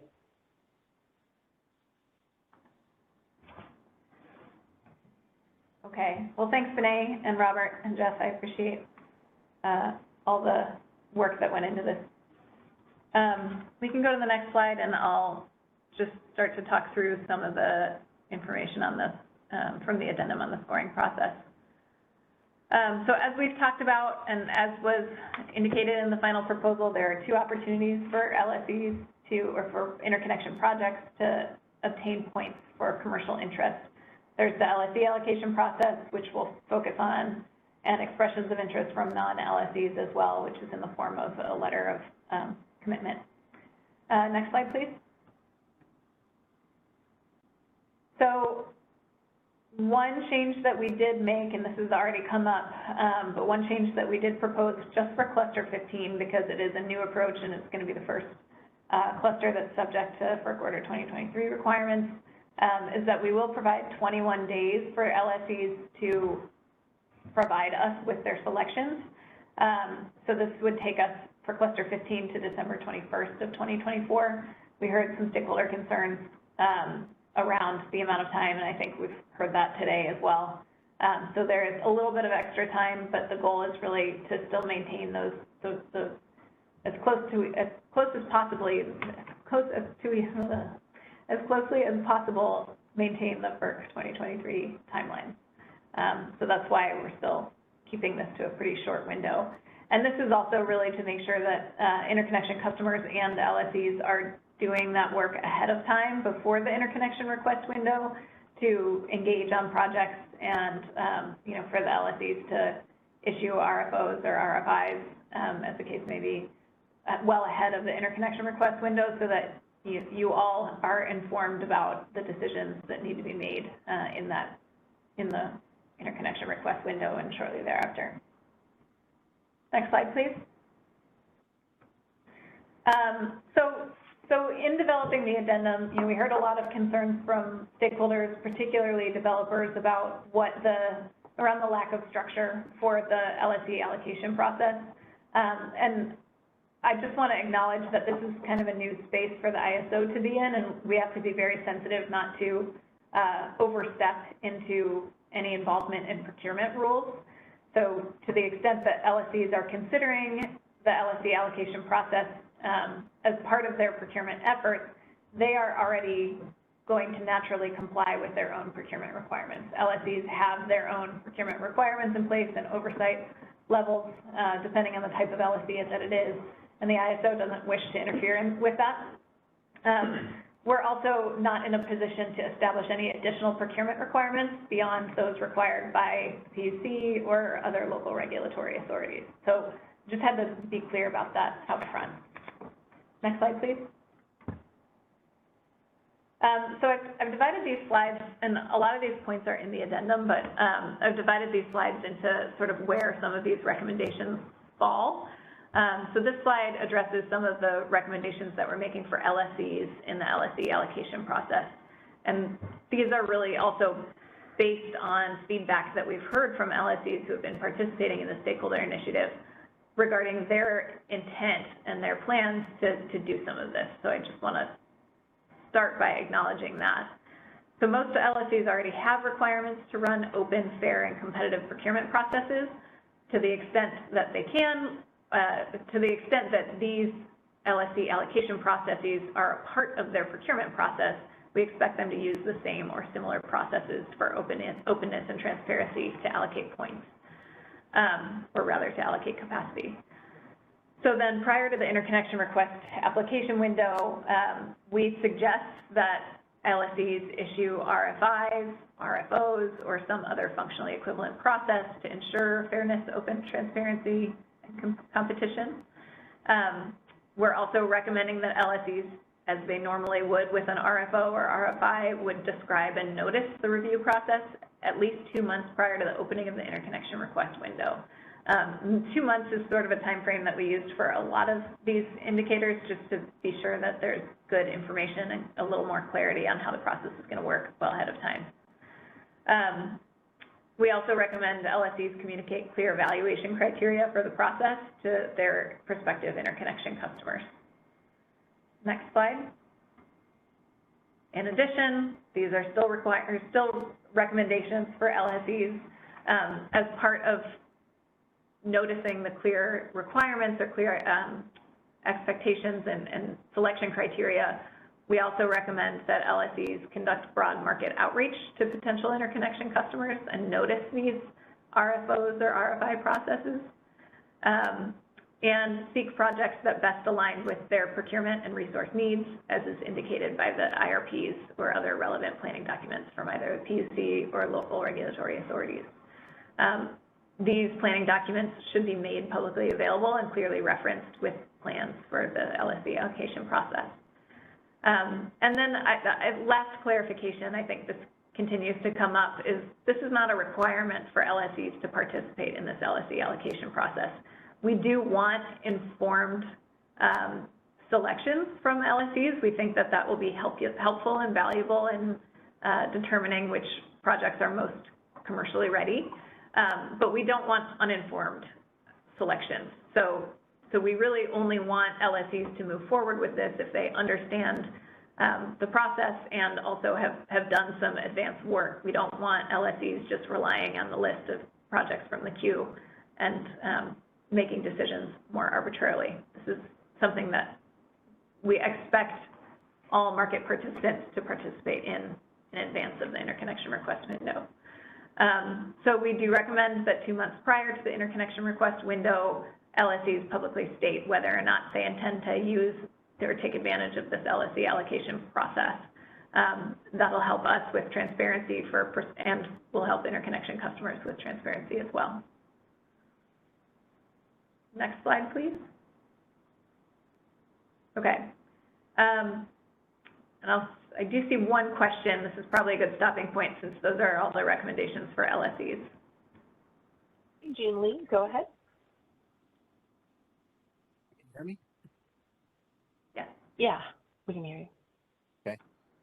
Yeah, my name is Jean Lee. I work for CE. I didn't have a question per se, but I did want to just chime in this section, as I know that there's been a lot of discussion on this topic. And so I mean, I think fundamentally we agree with all these recommendations. You know, as in all the general solicitations we run, you know, we have a full intention to try our best to run a fair and open process. And in this case, not just because that's what the Kaiser is recommending, but you know, fundamentally because of people, you know, if folks don't trust the process, and that discourages participation, and that's obviously the last thing we want to happen in this whole activity. So we're going to do our best to you know, to make it fair and transparent and open and follow those tenets. And I just want to let folks know that we've already been having some initial sort of planning discussions, you know, on the launch of an RFI, you know, what that would look like. You know, we're kind of in unprecedented times now, so we're scoping that out, you know, as we speak. And you know, we're just looking forward to and getting more information, details on, you know, folks and projects, potential future projects, you know, so we can make, you know, the most informed choices, you know, for our customers. So just wanted to throw that out there, and thanks. Thanks, Jean. Okay. Any other questions? Kalia Mitchell Silva just put their hand up. Go ahead, Kalia. Hey, can you hear me? It's really faint. Oh shoot! Hello. Is that better? A little bit. If you speak up, I think we can hear you. Okay, I'll speak as loud as possible. Hi, I'm Kalia from 3CE. I just wanted to ask a clarifying question about this year's timeline. It sounded like you would anticipate FERC approval of this in October, if I heard that correctly, and then but the application window would open in I think that was also October, and so I'm wondering if LSCs intend to participate in the scoring process this year, if they would indicate that 2 months before October, even though the FERC approval may not have been received. Yeah, I think that's still the recommendation and the goal. We are going to proceed, you know, in hopes of a positive response from FERC. Obviously, that's not a guarantee, but we do want to make sure that we're continuing to keep the timeline for cluster 15 moving as quickly as we can. So to the extent that we can do any groundwork to be ready for that, if we do receive a positive order from FERC, then we want to do that. Okay, thanks for clarifying. Sure. Okay, our next hand is from Dinesh.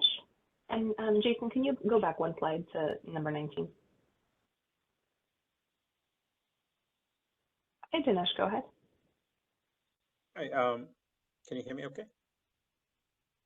Yeah, we can hear you. Okay. This is Dinesh Salem Natarajan with EAS Energy.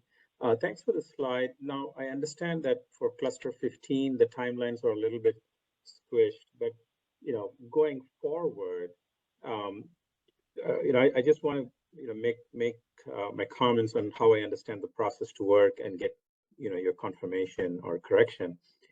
So the idea would be to publish the POI heat maps prior to the LSC procurement process that is going to be available to the LSCs and the developers.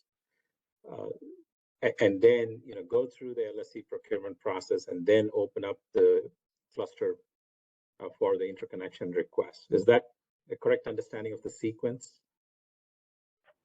Yeah, the sequence is in the final proposal on page 7. There's kind of a graphic that walks through the timeline of it. So yes, what you described is accurate. We'll release the data first. Some of that is already provided, and we'll be adding to that throughout the summer. The heat map is expected in Q3 of 2024. That's sort of an enhancement as a result of IPE that we're trying to provide that alongside the data. Then the interconnection request window will open for cluster 15 in October. At that time, the interconnection customers have to submit their self-assessment. At the same time, LSEs will be providing us with their selections, and the LSEs have 21 days beyond the interconnection request just to make sure everything's kind of trued up, that the interconnection requests that they planned to select are actually in the queue and that they can confirm that. And then we'll move to checking the constraint analysis and the scoring process from there. With regard to cluster 15, when you say you're going to open the window, you're not necessarily going to take new requests. You're just opening it for those that have already submitted. Thank you. That's a very important clarification. Yes, we're just opening it for modifications. Thank you. And Kalia, is this a new hand or same hand? Oh, sorry. No, the old hand. Okay, got it. Okay, so I think that's all the questions we have for now. Oh,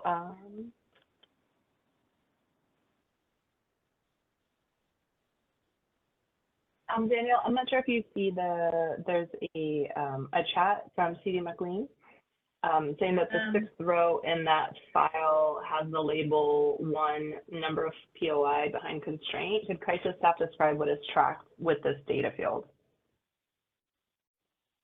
I'm sorry, can you read that again? There's a link to a file, the constraint mapping with TPD allocation from April 2023. And I'm not sure which table it is, but it's talking about the 6th row has the label called 1 number of POI behind constraints. And I'm asking to describe what is tracked with this data field. Okay, we can do that. We kind of just went through a lot of that information, so I'm going to try to stay on the LSE allocation process, and then if there's time, we can come back to that. And maybe in the meantime, someone on our team can put a response in the chat too. Thanks. Okay, so just moving forward with the interconnection customers' recommendations for how interconnection customers participate in the LSE allocation process. So we do obviously recommend that interconnection customers participate in the LSE RFIs or RFO processes or whatever bilateral discussions they want to have with LSEs to market their projects prior to the interconnection request application window, and to supplement the information that the LSEs will be provided during the scoring process. So just going back to the conversation we just had about how to structure and how best to prepare an interconnection request for success, I think, it makes sense that something interconnection customers might want to share with LSEs as part of these processes is whether they are behind any constraints and what analysis has been done ahead of the interconnection request window, or in the case of cluster 15, ahead of the modification window, to demonstrate that there is available transmission capacity and that the project does align with the zonal approach. So that kind of information is information that should be communicated ideally between LSEs and interconnection customers before the interconnection request window opens. We also recommend that interconnection customers share project information as needed with individual LSEs in order to inform each LSE's decision. This confidentiality should be considered under each LSE's tariffs or applicable practices. So that's something that's going to continue to be between the interconnection customers and LSEs, and whatever confidentiality measures are required there, the ISO doesn't want to interfere with. And then interconnection projects must be located at a POI with available capacity to be studied. So that's just kind of calling back again to the zonal approach and the general goal of to advance to the study process and to be scored. These projects have to be at a POI with available capacity and no known constraints. Next slide, please.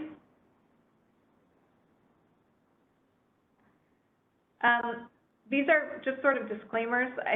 I think it's become clear throughout this process that, prior to an interconnection study, the interconnection costs and timelines will be highly uncertain.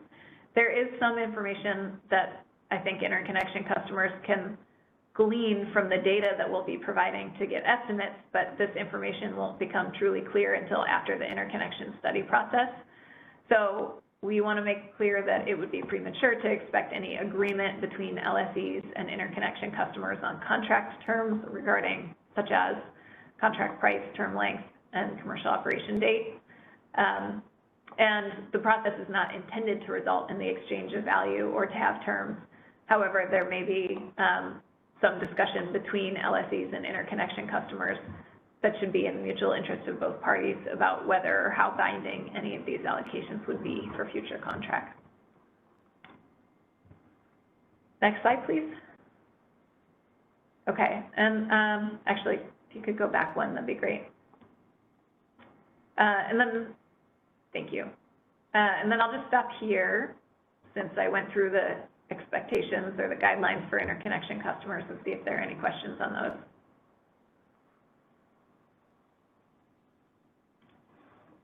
Okay. There are no hands currently raised. Thanks, Elena. So for both LSEs and interconnection customers, oh, sorry, next slide. I went through both of these. The expectations of the California ISO are that we will provide LSEs with standard forms to use in submitting their capacity selections. The capacity awarded to projects by each LSE will not be known or confirmed by the interconnection customer application window. And so interconnection customers shouldn't include those selections or points for that category in the interconnection customer self-assessment. Those will come separately from the LSEs to the ISO. And LSEs and interconnection customers may communicate regarding the status of allocations, but the ISO does not plan to do that communication on behalf of the LSEs. Next slide, please. The ISO will also develop and provide a list of LSEs that are eligible to participate in this LSE allocation process. This is a request we had from customers, interconnection customers. We first have to confirm that the LSEs and their individual staff are willing to be contacted before we can post the list, but we've started work on this already. And then we're trying to provide this at least 2 months prior to the interconnection request window, but if we can do sooner, we will. We'll also provide interconnection customers with an identifying number for each interconnection request to share with LSEs. But this is kind of the extent of the information we want to provide. We really do want to see that information exchange be between the LSEs and the interconnection customers. And we will not provide LSEs with information that the tariff deems to be confidential. We wouldn't do that under any circumstance anyway. I do see one hand. I think this is an okay place to stop.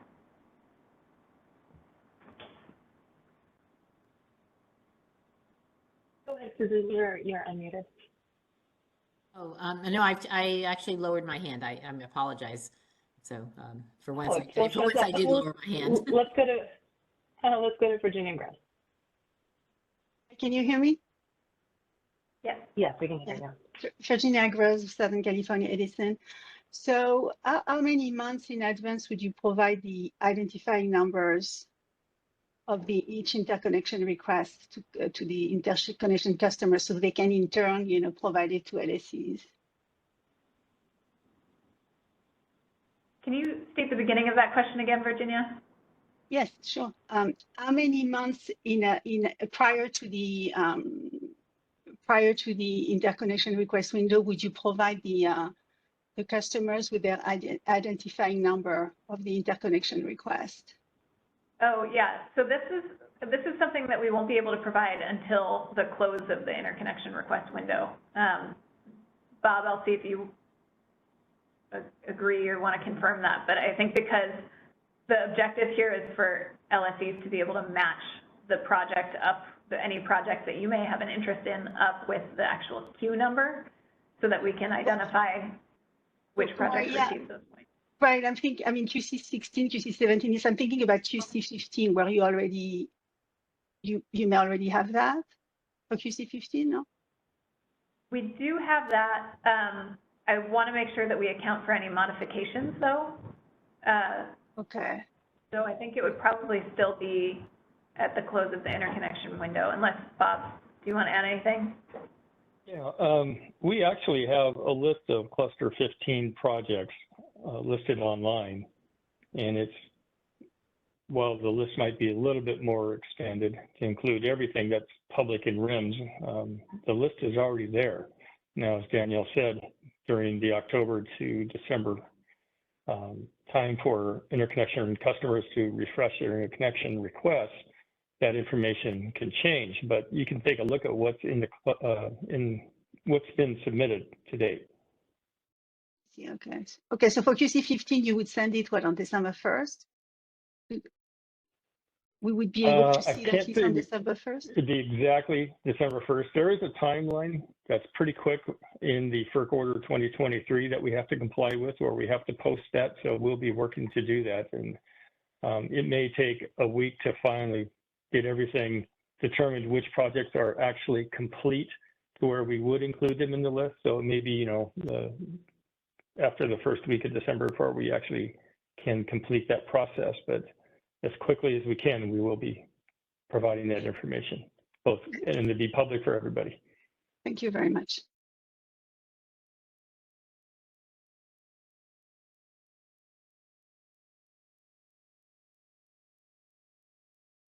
Okay, we have no other hands at this time. Thanks, Elena. Let's go to the next slide then. Okay, so the basis for LSE selection is the capacity value allocated to a project at the POI, as we discussed, to determine the number of points that the project receives. And if the LSE awards capacity amount that's equal to the project's aggregate megawatt capacity at its POI, the project would receive 100 points. If it's a percentage of it, the project would receive that percentage of points. Yeah, I see Susan's hand. Go ahead, Susan. Yeah, hi, Susan Schneider, Phoenix Consulting. I thought this is exactly opposite what you just said, which was that if a project has 500 megawatts of, say, solar and 500 megawatts of storage, but they've got 500 megawatts of the POI, you would have to award 1,000 points to that project to give them 100 points. Or anyway, an LSEs would have to award 1,000 of these things to them in order to get 100 points. But here it seems to say that all you would have to have in that hypothetical was interest equal to the POI capacity, even if there's a lot more behind it that is there. So now I'm really confused. It's not just a disagreement, it's a total confusion between this and what you said before. So unless I misunderstood before, and I apologize if that's the case. Susan, this is Bob. This is not, when it says at the POI, it's not the capacity of interconnection request capacity requested. So it is the aggregate of the project. Okay, so when you use the term aggregate megawatts at the POI, that's what's confusing, because the aggregate megawatts are more than the POI capacity. So when you say aggregate megawatts at the POI, you mean, accounting for losses or whatever, but you do mean in our hypothetical project, it is still the 1,000 megawatts that they would have to get to get 100 points in this case. Right, it's not net megawatts of all capacity. Yeah. Even if half of it's not seeking deliverability. That's correct. Okay. All right. Thank you. That is what you said before. So thank you.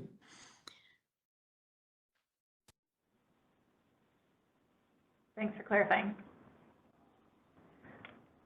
Louis?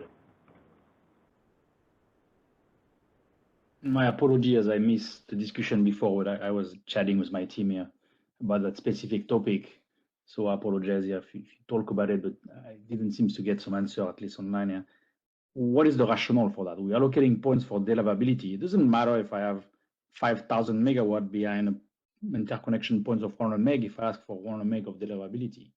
That's all I'm taking out of the system is this 100 megawatt of deliverability, not the max of all of my constrained assets. So there's no rationale behind that. I'm trying to understand, is it a misunderstanding? Or what is the impact of having that much capacity behind a POI if only a subset is seeking deliverability and impacting the system in that manner?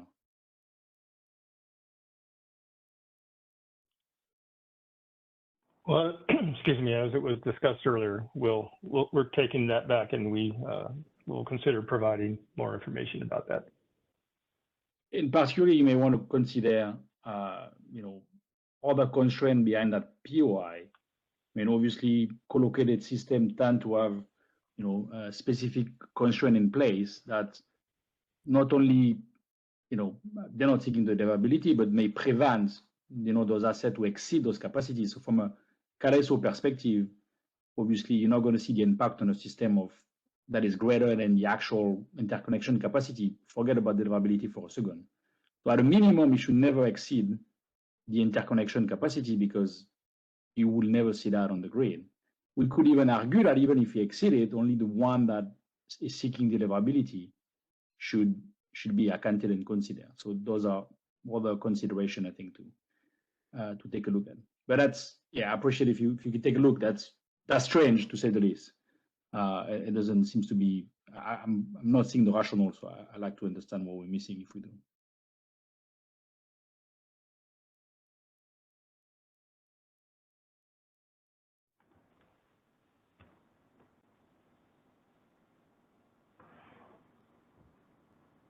Okay, thanks.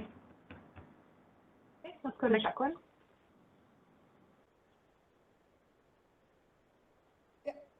This is Jacqueline Fairbairn. Can you hear me? Yes, we can hear you. Just to clarify here, because I know we're going back and forth on a couple of different subjects. When it comes to the points allocation for the LSC, this is just basically a one-for-one allocation, not as it relates to interconnection, but more as if LSC had done an RFO and then selected a, say, 50 megawatt project, and then they submitted that they selected this 50 megawatt project. If my interconnection queue number was 50 megawatts, I would get 100% of those points, correct?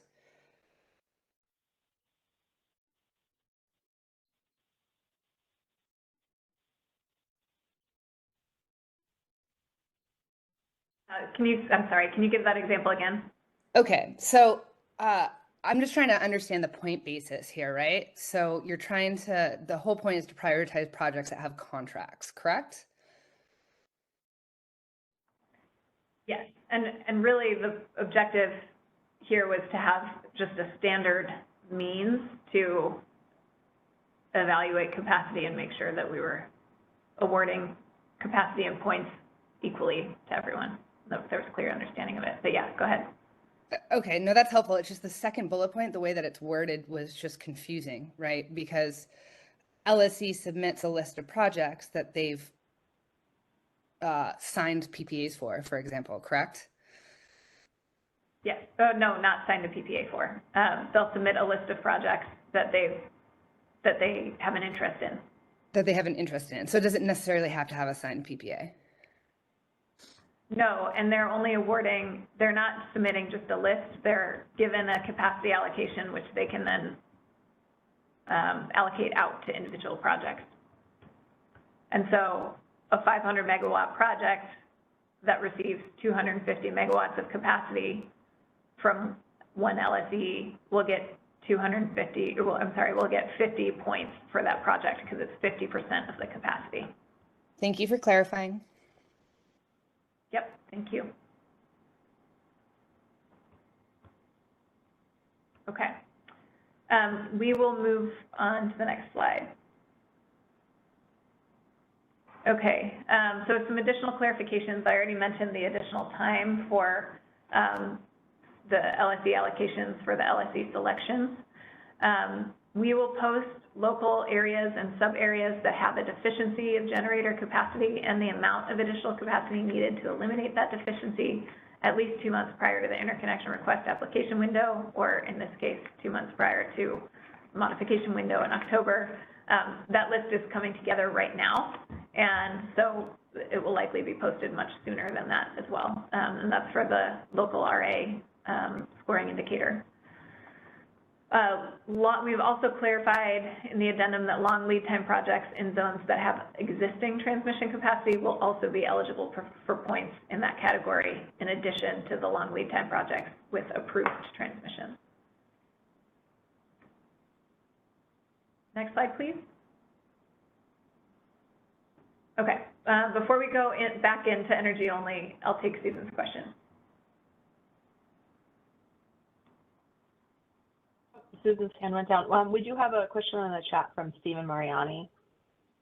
If an interconnection customer were to receive points from multiple LSEs that total more than the project's aggregate megawatt capacity, would the excess points be reallocated?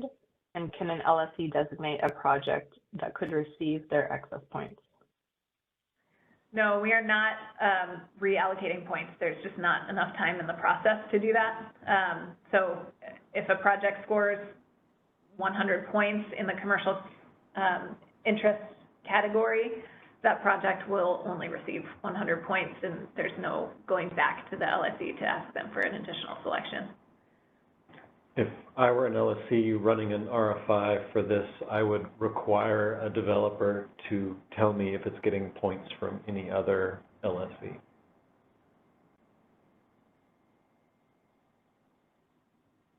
Okay, and we can take Susan's hand. Hi, Susan Schneider, Phoenix Consulting. Would you mind going back one slide? So I first of all, it's good that you're posting the additional information in the second bullet, but I'm wondering how that information will be used. So if you have a local area that needs, say, 100, I'll just for purposes of discussion, 100 megawatts of capacity, how are you going to accept? Are you going to award the extra points here to 150% of the capacity needed? The highest, how many, who gets to qualify for this, or how much of this are you going to award points to for this? I think we'll probably communicate that as the list comes out. I think we're still working through some of the detail about how this is going to result in points, unless Vinay or Robert wants to chime in. I mean, it does seem like consistent with everything else you're doing with that 150% number with constraints and all of that. It would seem that you should accept at least 150% of the need. sort of in the same spirit of the 150% application everywhere else. Thanks, Susan. Okay, and then okay. Go ahead. And then the last item, or the third bullet, when you look at available transmission capacity, you're looking both at existing and approved transmission, aren't you? Yes. We are. Okay, so how is this bullet different? You say the first part of it is existing and the second part of it is approved. So is this any different than what you are doing already, or is this a change somehow? No, it's just a clarification. Okay, all right, thanks very much.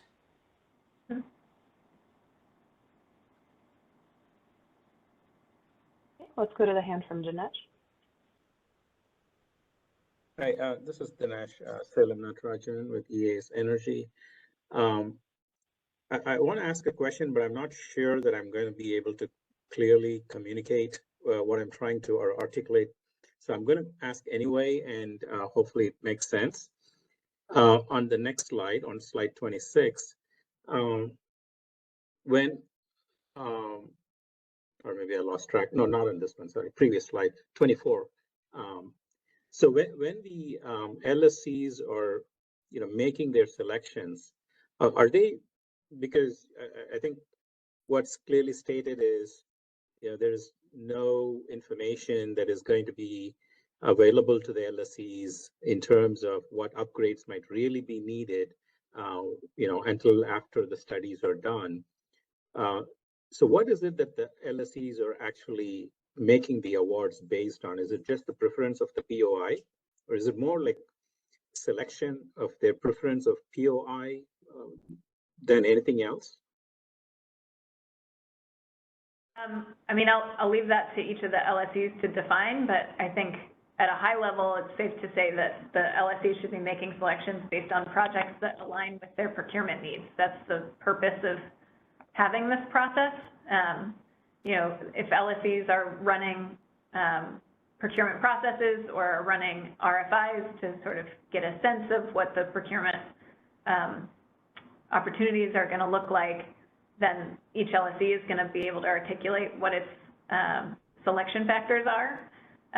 So, it should align with what comes out of the Public Utilities Commission in their preferred system plan, as well as local regulatory authorities, IRPs, which should provide some indication in terms of like resource type and location,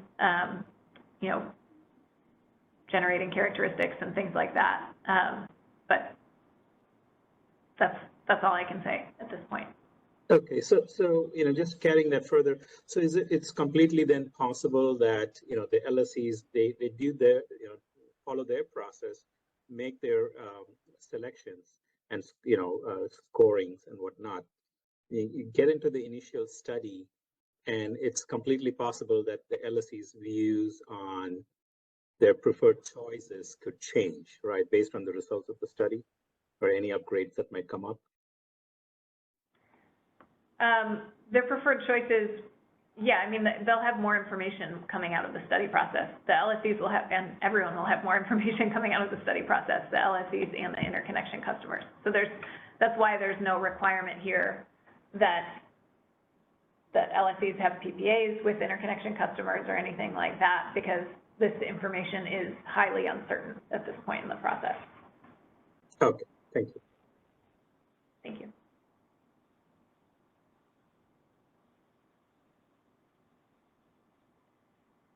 I think that's all our hands. Okay.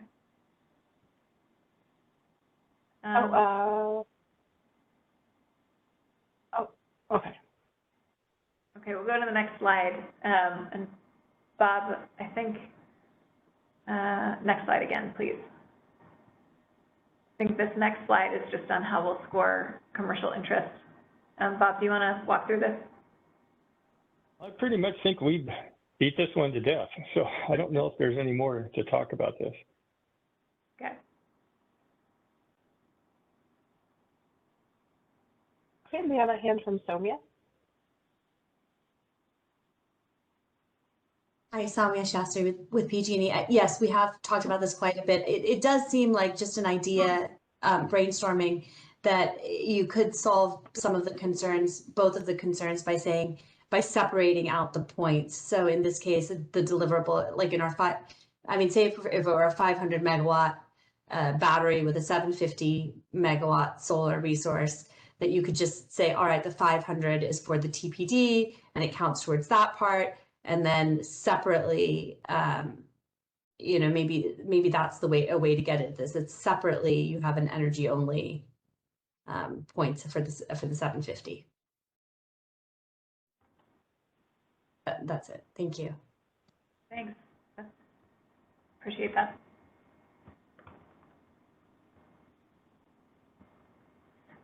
Okay, next slide, please. All right, well, thanks, everyone. I will turn it over to Bill Weaver now, who will walk through, at a very high level, the Order 2023 compliance filing.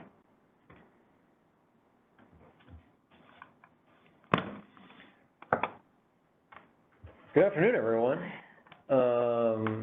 Everyone, go ahead, shake off your interconnection process enhancement emotions and those ideas, and let's talk about Order 2023. Our compliance filing was filed today. We, like at least one of the other ISO RTOs, I haven't seen the others as they're also filed today, but asked for an effective date tomorrow, so that this is effectively the rate on file. We can go to the next slide. But of course, we'll be pending, back to when FERC approves it, retroactive to tomorrow, assuming FERC grants our effective date, of course. So Order 2023 will effectively apply to clusters 15 and beyond, and has, as a lawyer, it's hard for me to say no impact on previous clusters, but I will say, little to no impact on previous clusters with, I guess, a minimal change to the reassessment timeline, which I'll get into.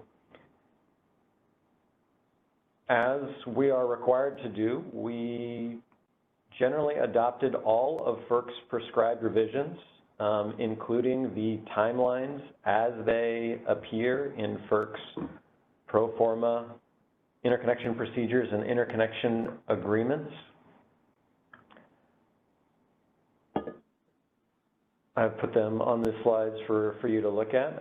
Generally, our goal was to follow the revisions to FERC's pro forma procedures and agreements as they occurred therein.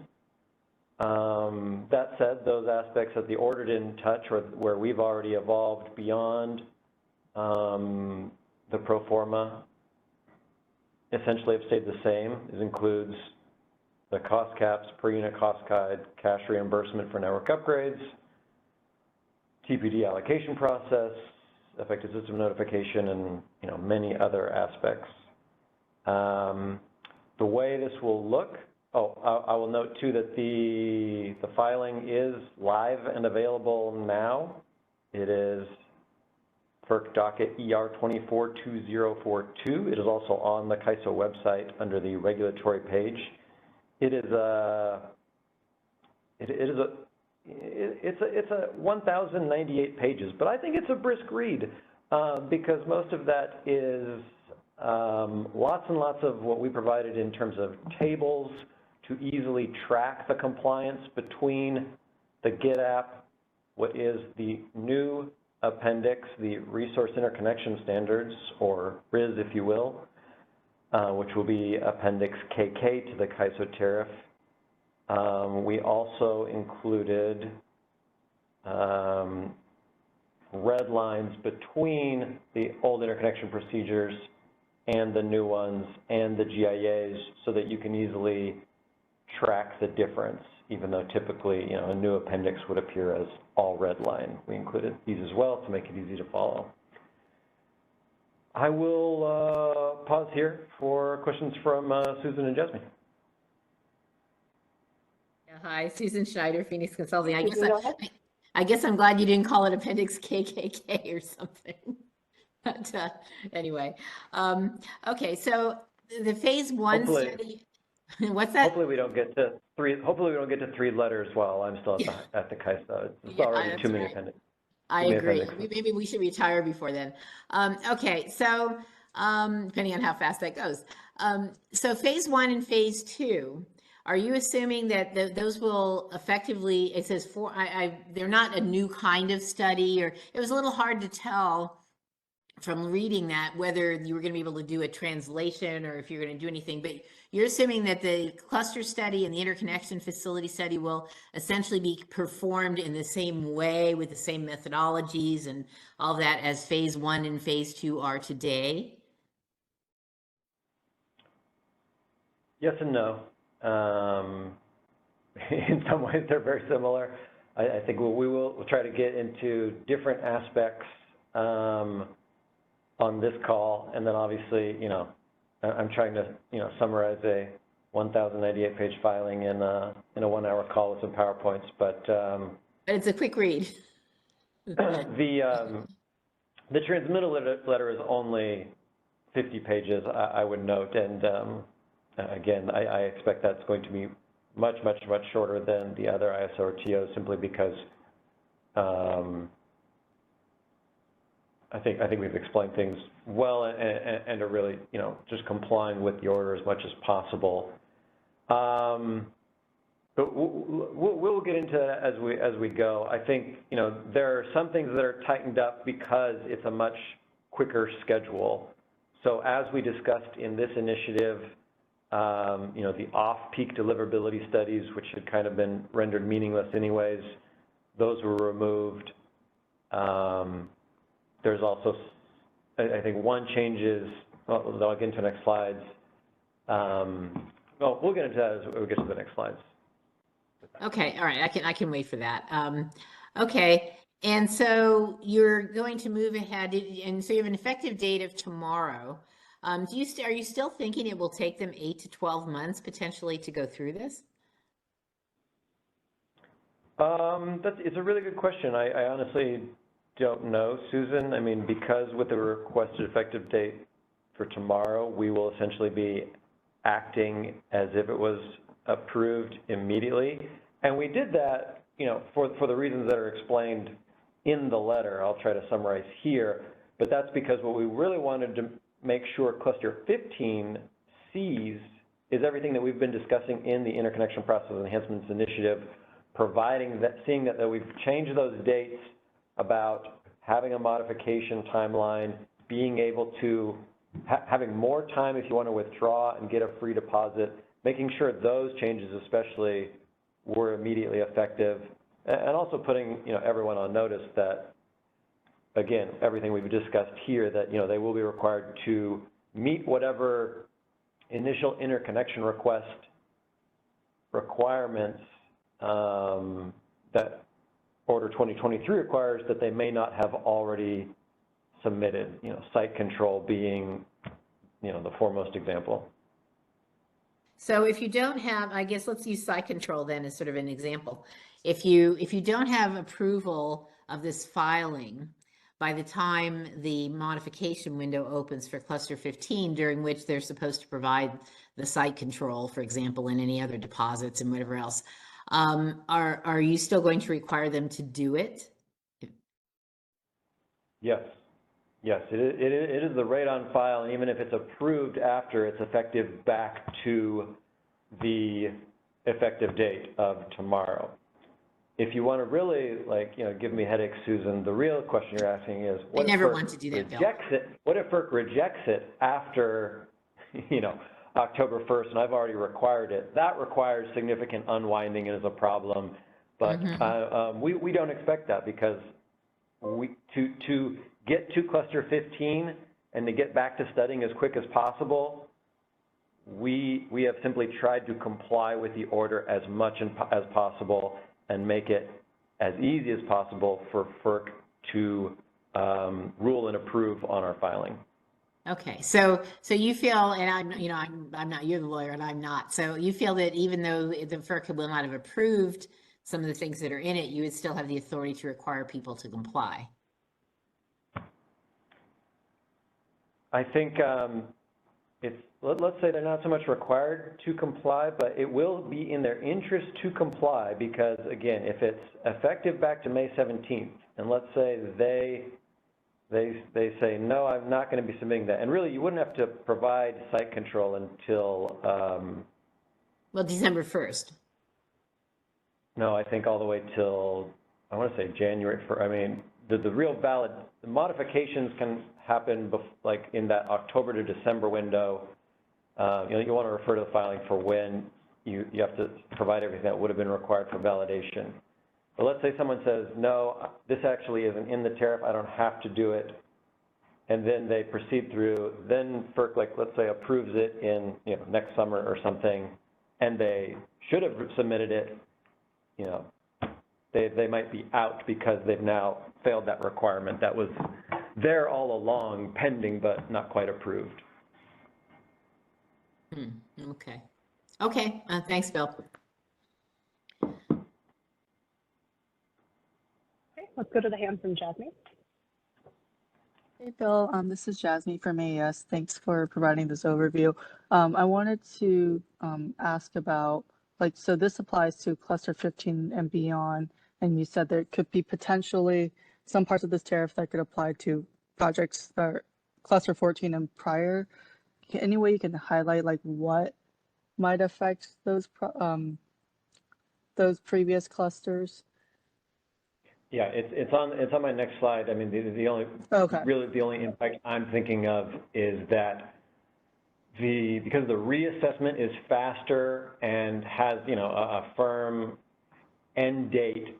One modification that'll apply to previous clusters is that if your max cost of responsibility changes as part of the reassessment, you would first get and you already have your phase 2, so everyone cluster 14 and before, then you would get an advisory change in the reassessment, and that change would then become binding when we perform the next interconnection facility study, or essentially what would have been the phase 2 after that reassessment, simply because it wasn't enough time where anyone felt comfortable where we could provide a binding change to the cost responsibilities in the reassessment. Okay, cool. So besides the reassessment, cluster 14 and prior should just refer to the current effective tariff right now. Well, yes, I mean, they can see, how it's structured. Like, it's only clusters 15 and future and beyond are subject to these new interconnection procedures and agreements. The previous clusters are under whatever tariff appendix they were in, Y or DD, and those have essentially no changes other than, I think, what I mentioned here about the reassessment. That's part of why we created the new appendix, because it just would have got so clogged with new terms, and especially changing from the interconnection financial security paradigm to the commercial readiness GIA deposit paradigm is a lot of different, has very much the same effect and the same rules, but a lot of different terms and tracking, so it's easier to move to new ones. Yeah, okay, thank you, that's really helpful. I do want to go back to Susan's point, though. I'll say, it would have been, really nice to give FERC, all the time it needed and not proceed with anything until we got an order, however long that took. But, we want to get back to studying cluster 15 and proceeding with the interconnection request process and realigning that with the transmission planning process, and that required this little, this kind of rigmarole of the potential of effective tariff without, having it necessarily approved, which is fairly common in compliance filings, I'll note. Okay, but that was the intent. Okay, we have a next question from Humberto. Hi, this is Humberto from Savion. Can you guys hear me? Yep. Thanks. So I got a couple of questions in regards to site control. One thing that we thought would be like you mentioned something as you're answering Susan. We thought like we got to demonstrate for site controls for cluster 15 that we don't have until December 1st. But you mentioned sometime in January. Can we clarify what is the actual deadline for us to submit site control? Yeah, I'll refer you to the filing. I mean, I apologize. It's a large filing to keep completely in my head, and someone could check, or Bob can correct me, because I think he knows these timelines when all information has to be submitted. But yeah, that's perfectly fair, but it's there. This is Bob. I'm pretty sure it's December 1st because that's, it's within the list of requirements for a complete interconnection request. So if we don't have it by that time, it's not a complete interconnection request.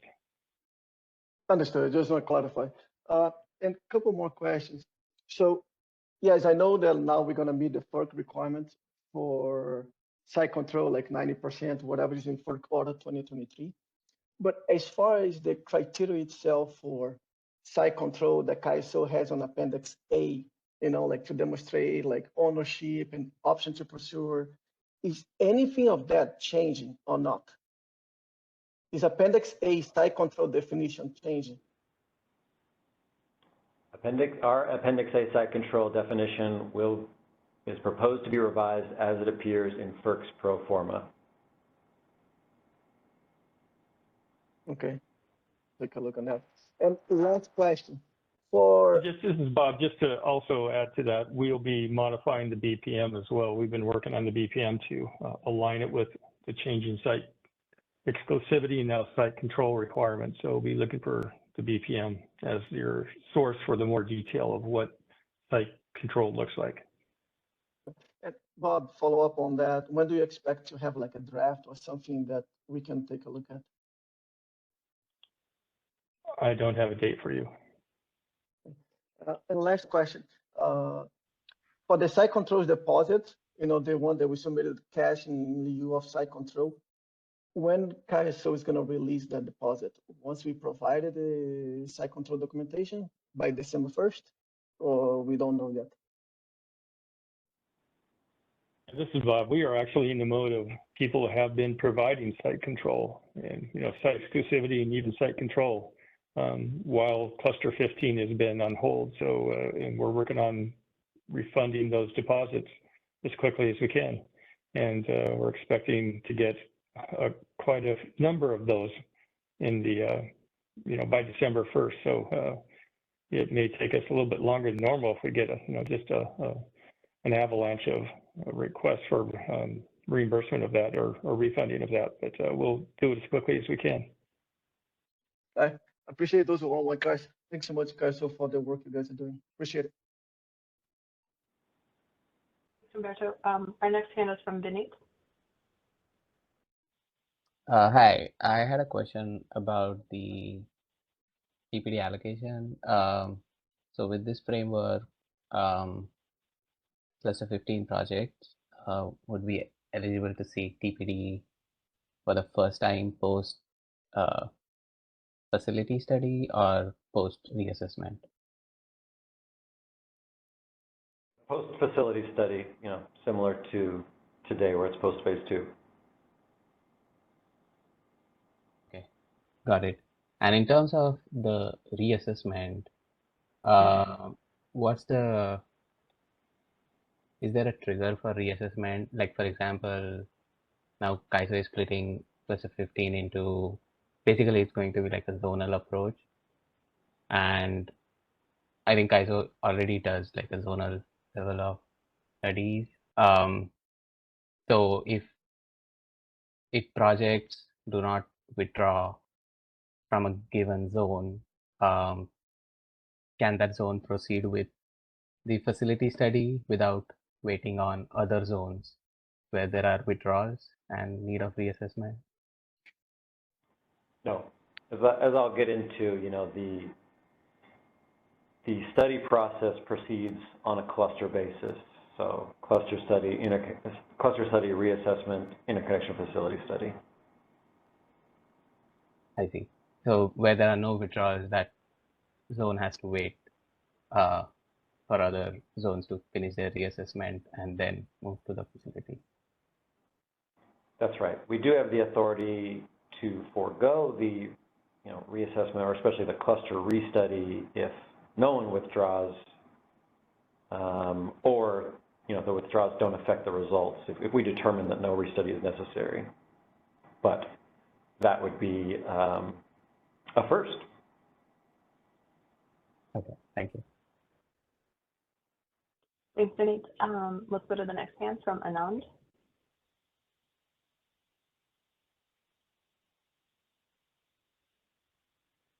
Anand, go ahead.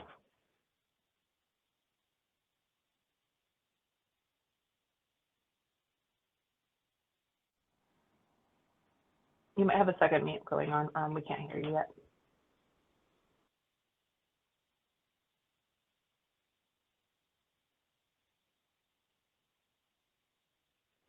I'm going to read a chat from Kathleen Colbert, and the questions, then we can come back to Anand. So Kathleen says, I'm worried this is not sufficient training to say read the filing for what is changing on compliance with interconnection. Can CAISO commit to training on the compliance filing so there's a clear understanding of IC on what is changing as soon as possible? Yeah, of course, and I'm certainly not, you know, flippantly saying go read the filing. I'm certainly saying that I can't cover the filing in an hour and several PowerPoint slides. But yeah, I think yeah, we certainly intend to provide as much training as necessary. As Bob mentioned, we'll be rapidly trying to provide BPMs for all this. So yeah, of course. I do think I want to emphasize though, like, it's a big filing. It looks like a lot of red lines. At the end of the day, like, I still feel like it very much looks and feels like the CAISO process that we've all, you know, grown to love. The changes are these changes that, you know, FERC has had in mind, that it has to think nationally for every transmission provider. You know, some of the transmission providers in the East especially, you know, use the reasonable effort standard and go beyond timelines and whatnot. And, you know, for us, those things have, you know, far less of an impact, even though they were, you know, the thrust of the order. So anyways, let's go to the next slide, because I do have more slides to get into a little more substance here. So getting into the compliance with the order, these are about half the title, you know, requirements from Order 2023. Essentially, we have completely complied with these that you see in green and have minor independent entity variations with those in yellow, which I'll get into in the next slides. If you want to go to the next slide, please. Same here. So the intent, as I indicated, is to comply with the order as best as possible to enable FERC, our regulator, to approve as soon as possible and as easily as possible. Also because, you know, I firmly believe this is where everyone ends up anyways. It's just how many filings and orders, you know, rejecting your filing does it take. So it makes sense to comply as quickly and easily as possible. If you want to go to the next slide. So these are some of the minor independent entity variations that are a little different than what FERC prescribed or has in the pro forma. The first, as you'll see here, we propose to maintain the current timelines for what we have as like the interconnection request intake window, the request window, application window, whatever you want to call it, which we have 15 days for, and then 90 days for what is now, you know, considered the customer engagement window, the validation period. So that's essentially maintaining the status quo so that we have enough, because as we determined a few years ago, we don't need a longer application window.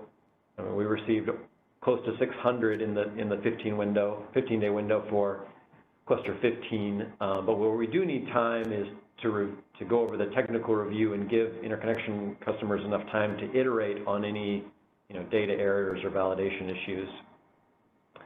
The cluster study this wasn't an Order 2023 issue, but the interconnection facility study has always kind of contemplated a serial study that breaks from the cluster process and you're delivering results individually.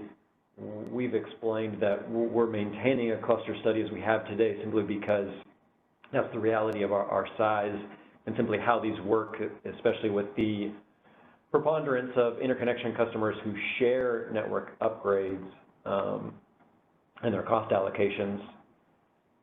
And then, as I mentioned here, the annual reassessment, one tweak that we have is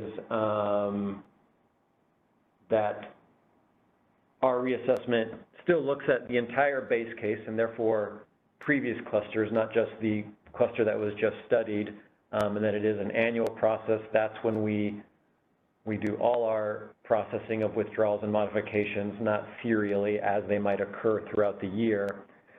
For those interconnection customers who already have what is now phase 2 or an interconnection facility study, they would get a change in their cost cap. It will be advisory after the reassessment and binding in the next facility study, which would be about the same time as they would have got a result from the reassessment today, but we think this two-step process will work well.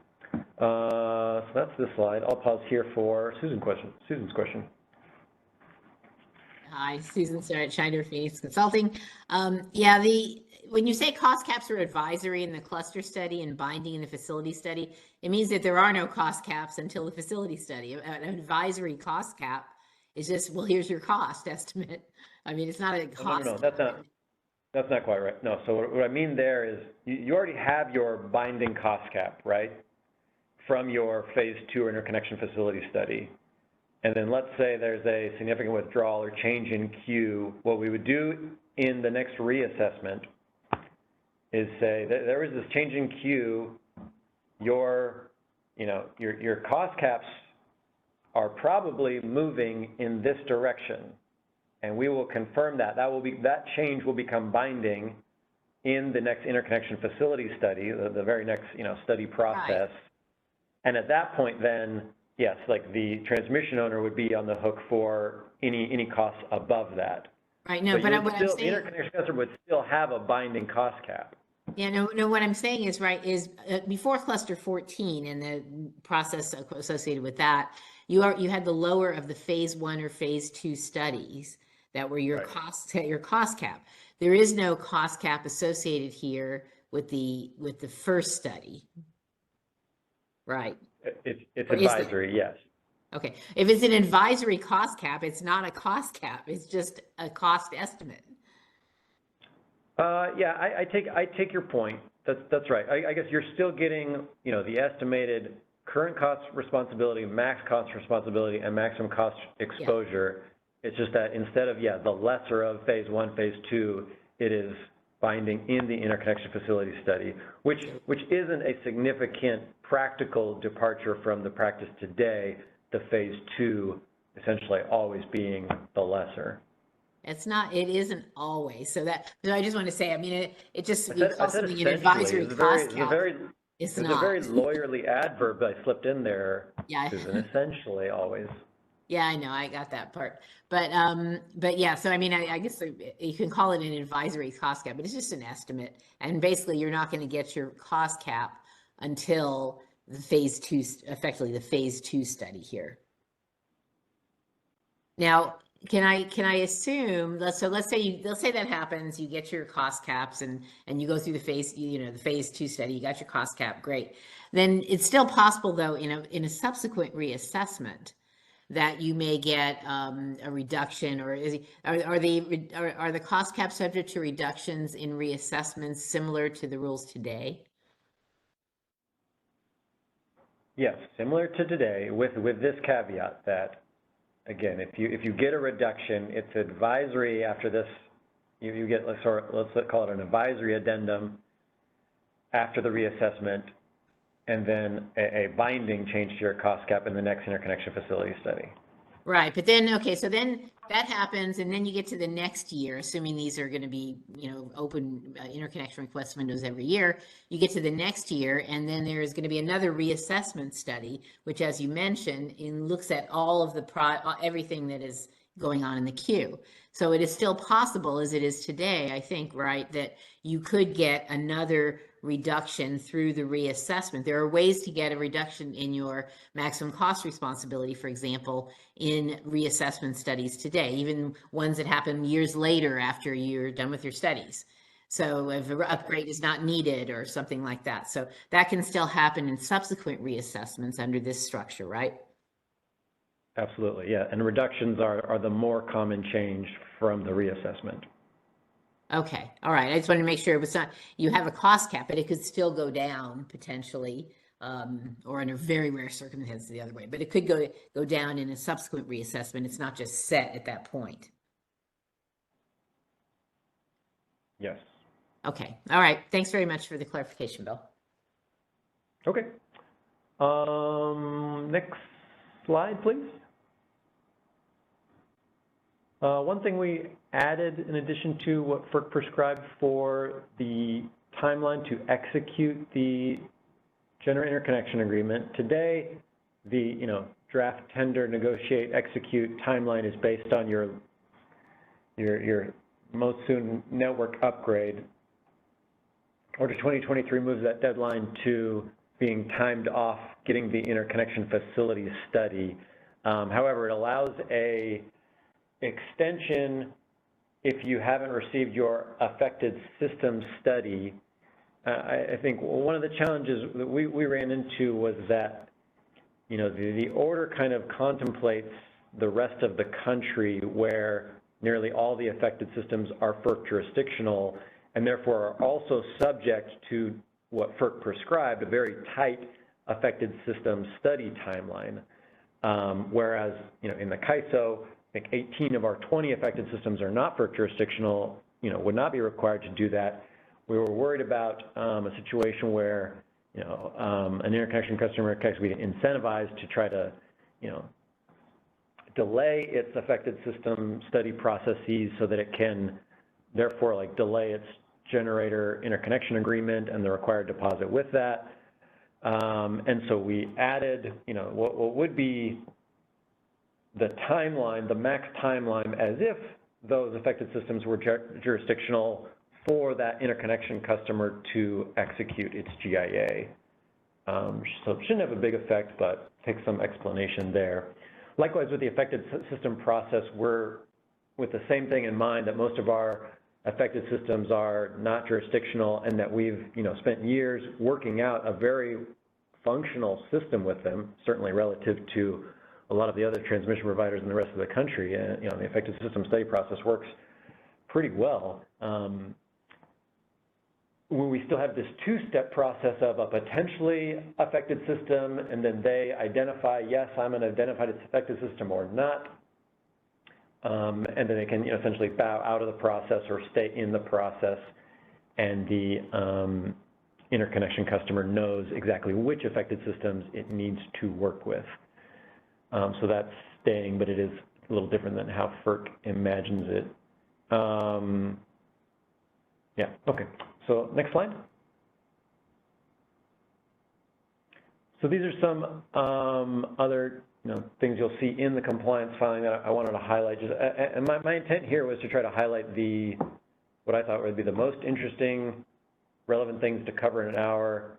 Certainly couldn't cover it all, and certainly not trying to hide anything or miss anything. And I will give my usual note to say, happy to discuss the filing, any of these aspects, any questions, please feel free to call or text me or my colleague, Sarah Kozel, who is my partner in crime here on this Order 2023 compliance filing.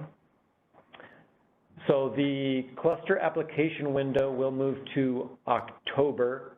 This was based on the new timelines. We wanted to make sure we still have the interconnection request window and the heat map and the base cases all being informed by the outputs from the transmission planning process.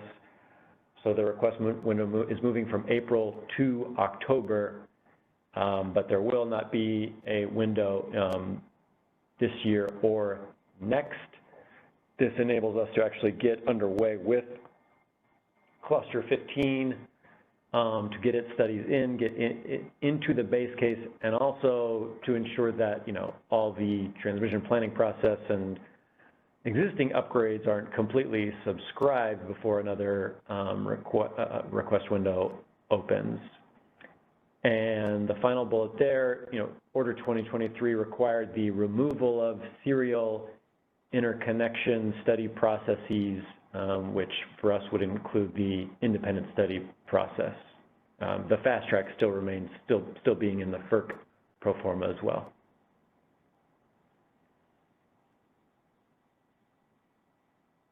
Is that a new hand, Susan? Yes, it is. Sorry. So the window in 2020, no window in 2025. So we're looking at October 2026. And with that, the screening then and the determinations of TPD zones and merchant deliverability zones and all that for the intake, would that then include upgrades approved in the 2024-2025 TPP and also the 2025-2026 TPP?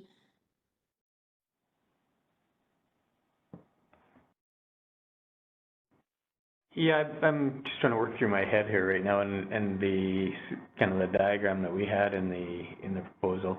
But I believe that's correct, because we're looking in terms of the 25-26 TPP will subject to board taking or approval is in the May timeframe. Right. And then the cluster study is in the window opening in the October. So that's the intent, is that we have it that way. Okay. All right.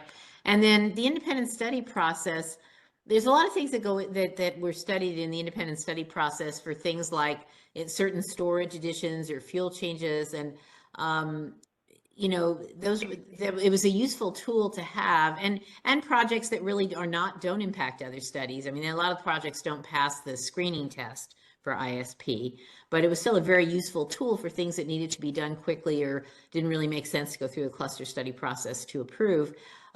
So is the only reason for taking that out the fact that you can't, that it's considered somehow to be a serial process, or is there some other rationale for that? Well, we're only allowed to put in those tariff provisions that, you know, we feel are required by the order itself. You know, we can't slip in other ideas, and FERC did have clear language, you know, requiring the removal of serial study process, you know, taking that option out from transmission providers. At the same time, I think, let me answer your question a little differently. Let's say Order 2023 didn't exist. My developers have seen a proposal to remove the independent study process in the interconnection process enhancements, perhaps, because I think with the volume in the queue, it was becoming incredibly difficult to find those places where you could pass the screens. You know, really, it was designed at a time when we were getting 60 to 80 interconnection requests. So, but I don't know. I mean, ultimately, it's in this filing because we felt it was required. Okay. Are you expecting, or I guess it's maybe up to them, I don't know, that the PTOs will follow these kinds of changes, or and if they don't, that there could be some weird disconnects between the two for some of these things with their WDAP tariffs, especially if the WDAP projects continue to qualify for TPD allocations. They're going to somehow have to, you think they'd have to adjust to some of this at least, right? Well, I don't want to speculate on their behalf. I will note what's public, which is that they requested an extension from FERC to not submit their compliance filings as the rest of us were required to submit today. They got FERC granted an extension so that they could submit their compliance filings after FERC rules on our compliance filing. The and their explanation, the reason why they asked for that was so that, the WDATs can continue to coordinate with our tariff. Okay. Okay. Well, thank you, Bill. I appreciate that. Okay. Let's go to the hand from Dinesh. Hi, this is Dinesh. Sorry about that. Can you hear me? We can hear you. Okay, this is Dinesh Salem Natarajan with EA's Energy. There's a lot of good information. Now, one question I wanted to ask, just for clarification, is when time comes around for cluster 16 in 2026, would it be reasonable to expect that the POI heat map would not have any unstudied POIs? Or would we still continue to have where there could be POIs that have not been studied? It's Jeffer, in the heat map itself, really it's all POIs will, because it's coming from the model and the data, when you put the megawatt in, will reflect what the constraints are. The data that we have and that we're publishing based upon the constraints can only be based upon what we've actually studied. So it's not like some kind of a sensitivity analysis is run ahead of time to where, in a way, what I'm trying to get to is when, for cluster 16 and future clusters, would you still have to go through this process of identifying the TPD zones as opposed to the merchant zones? Yeah, we'll still have to go through that, similar, and that's reflected in because really as we look at it in the IPE on top of the cluster 20, the order 2023. So it will be continuing as we go forward as what we've talked about for the IPE and the interconnection process enhancement. Okay, thank you.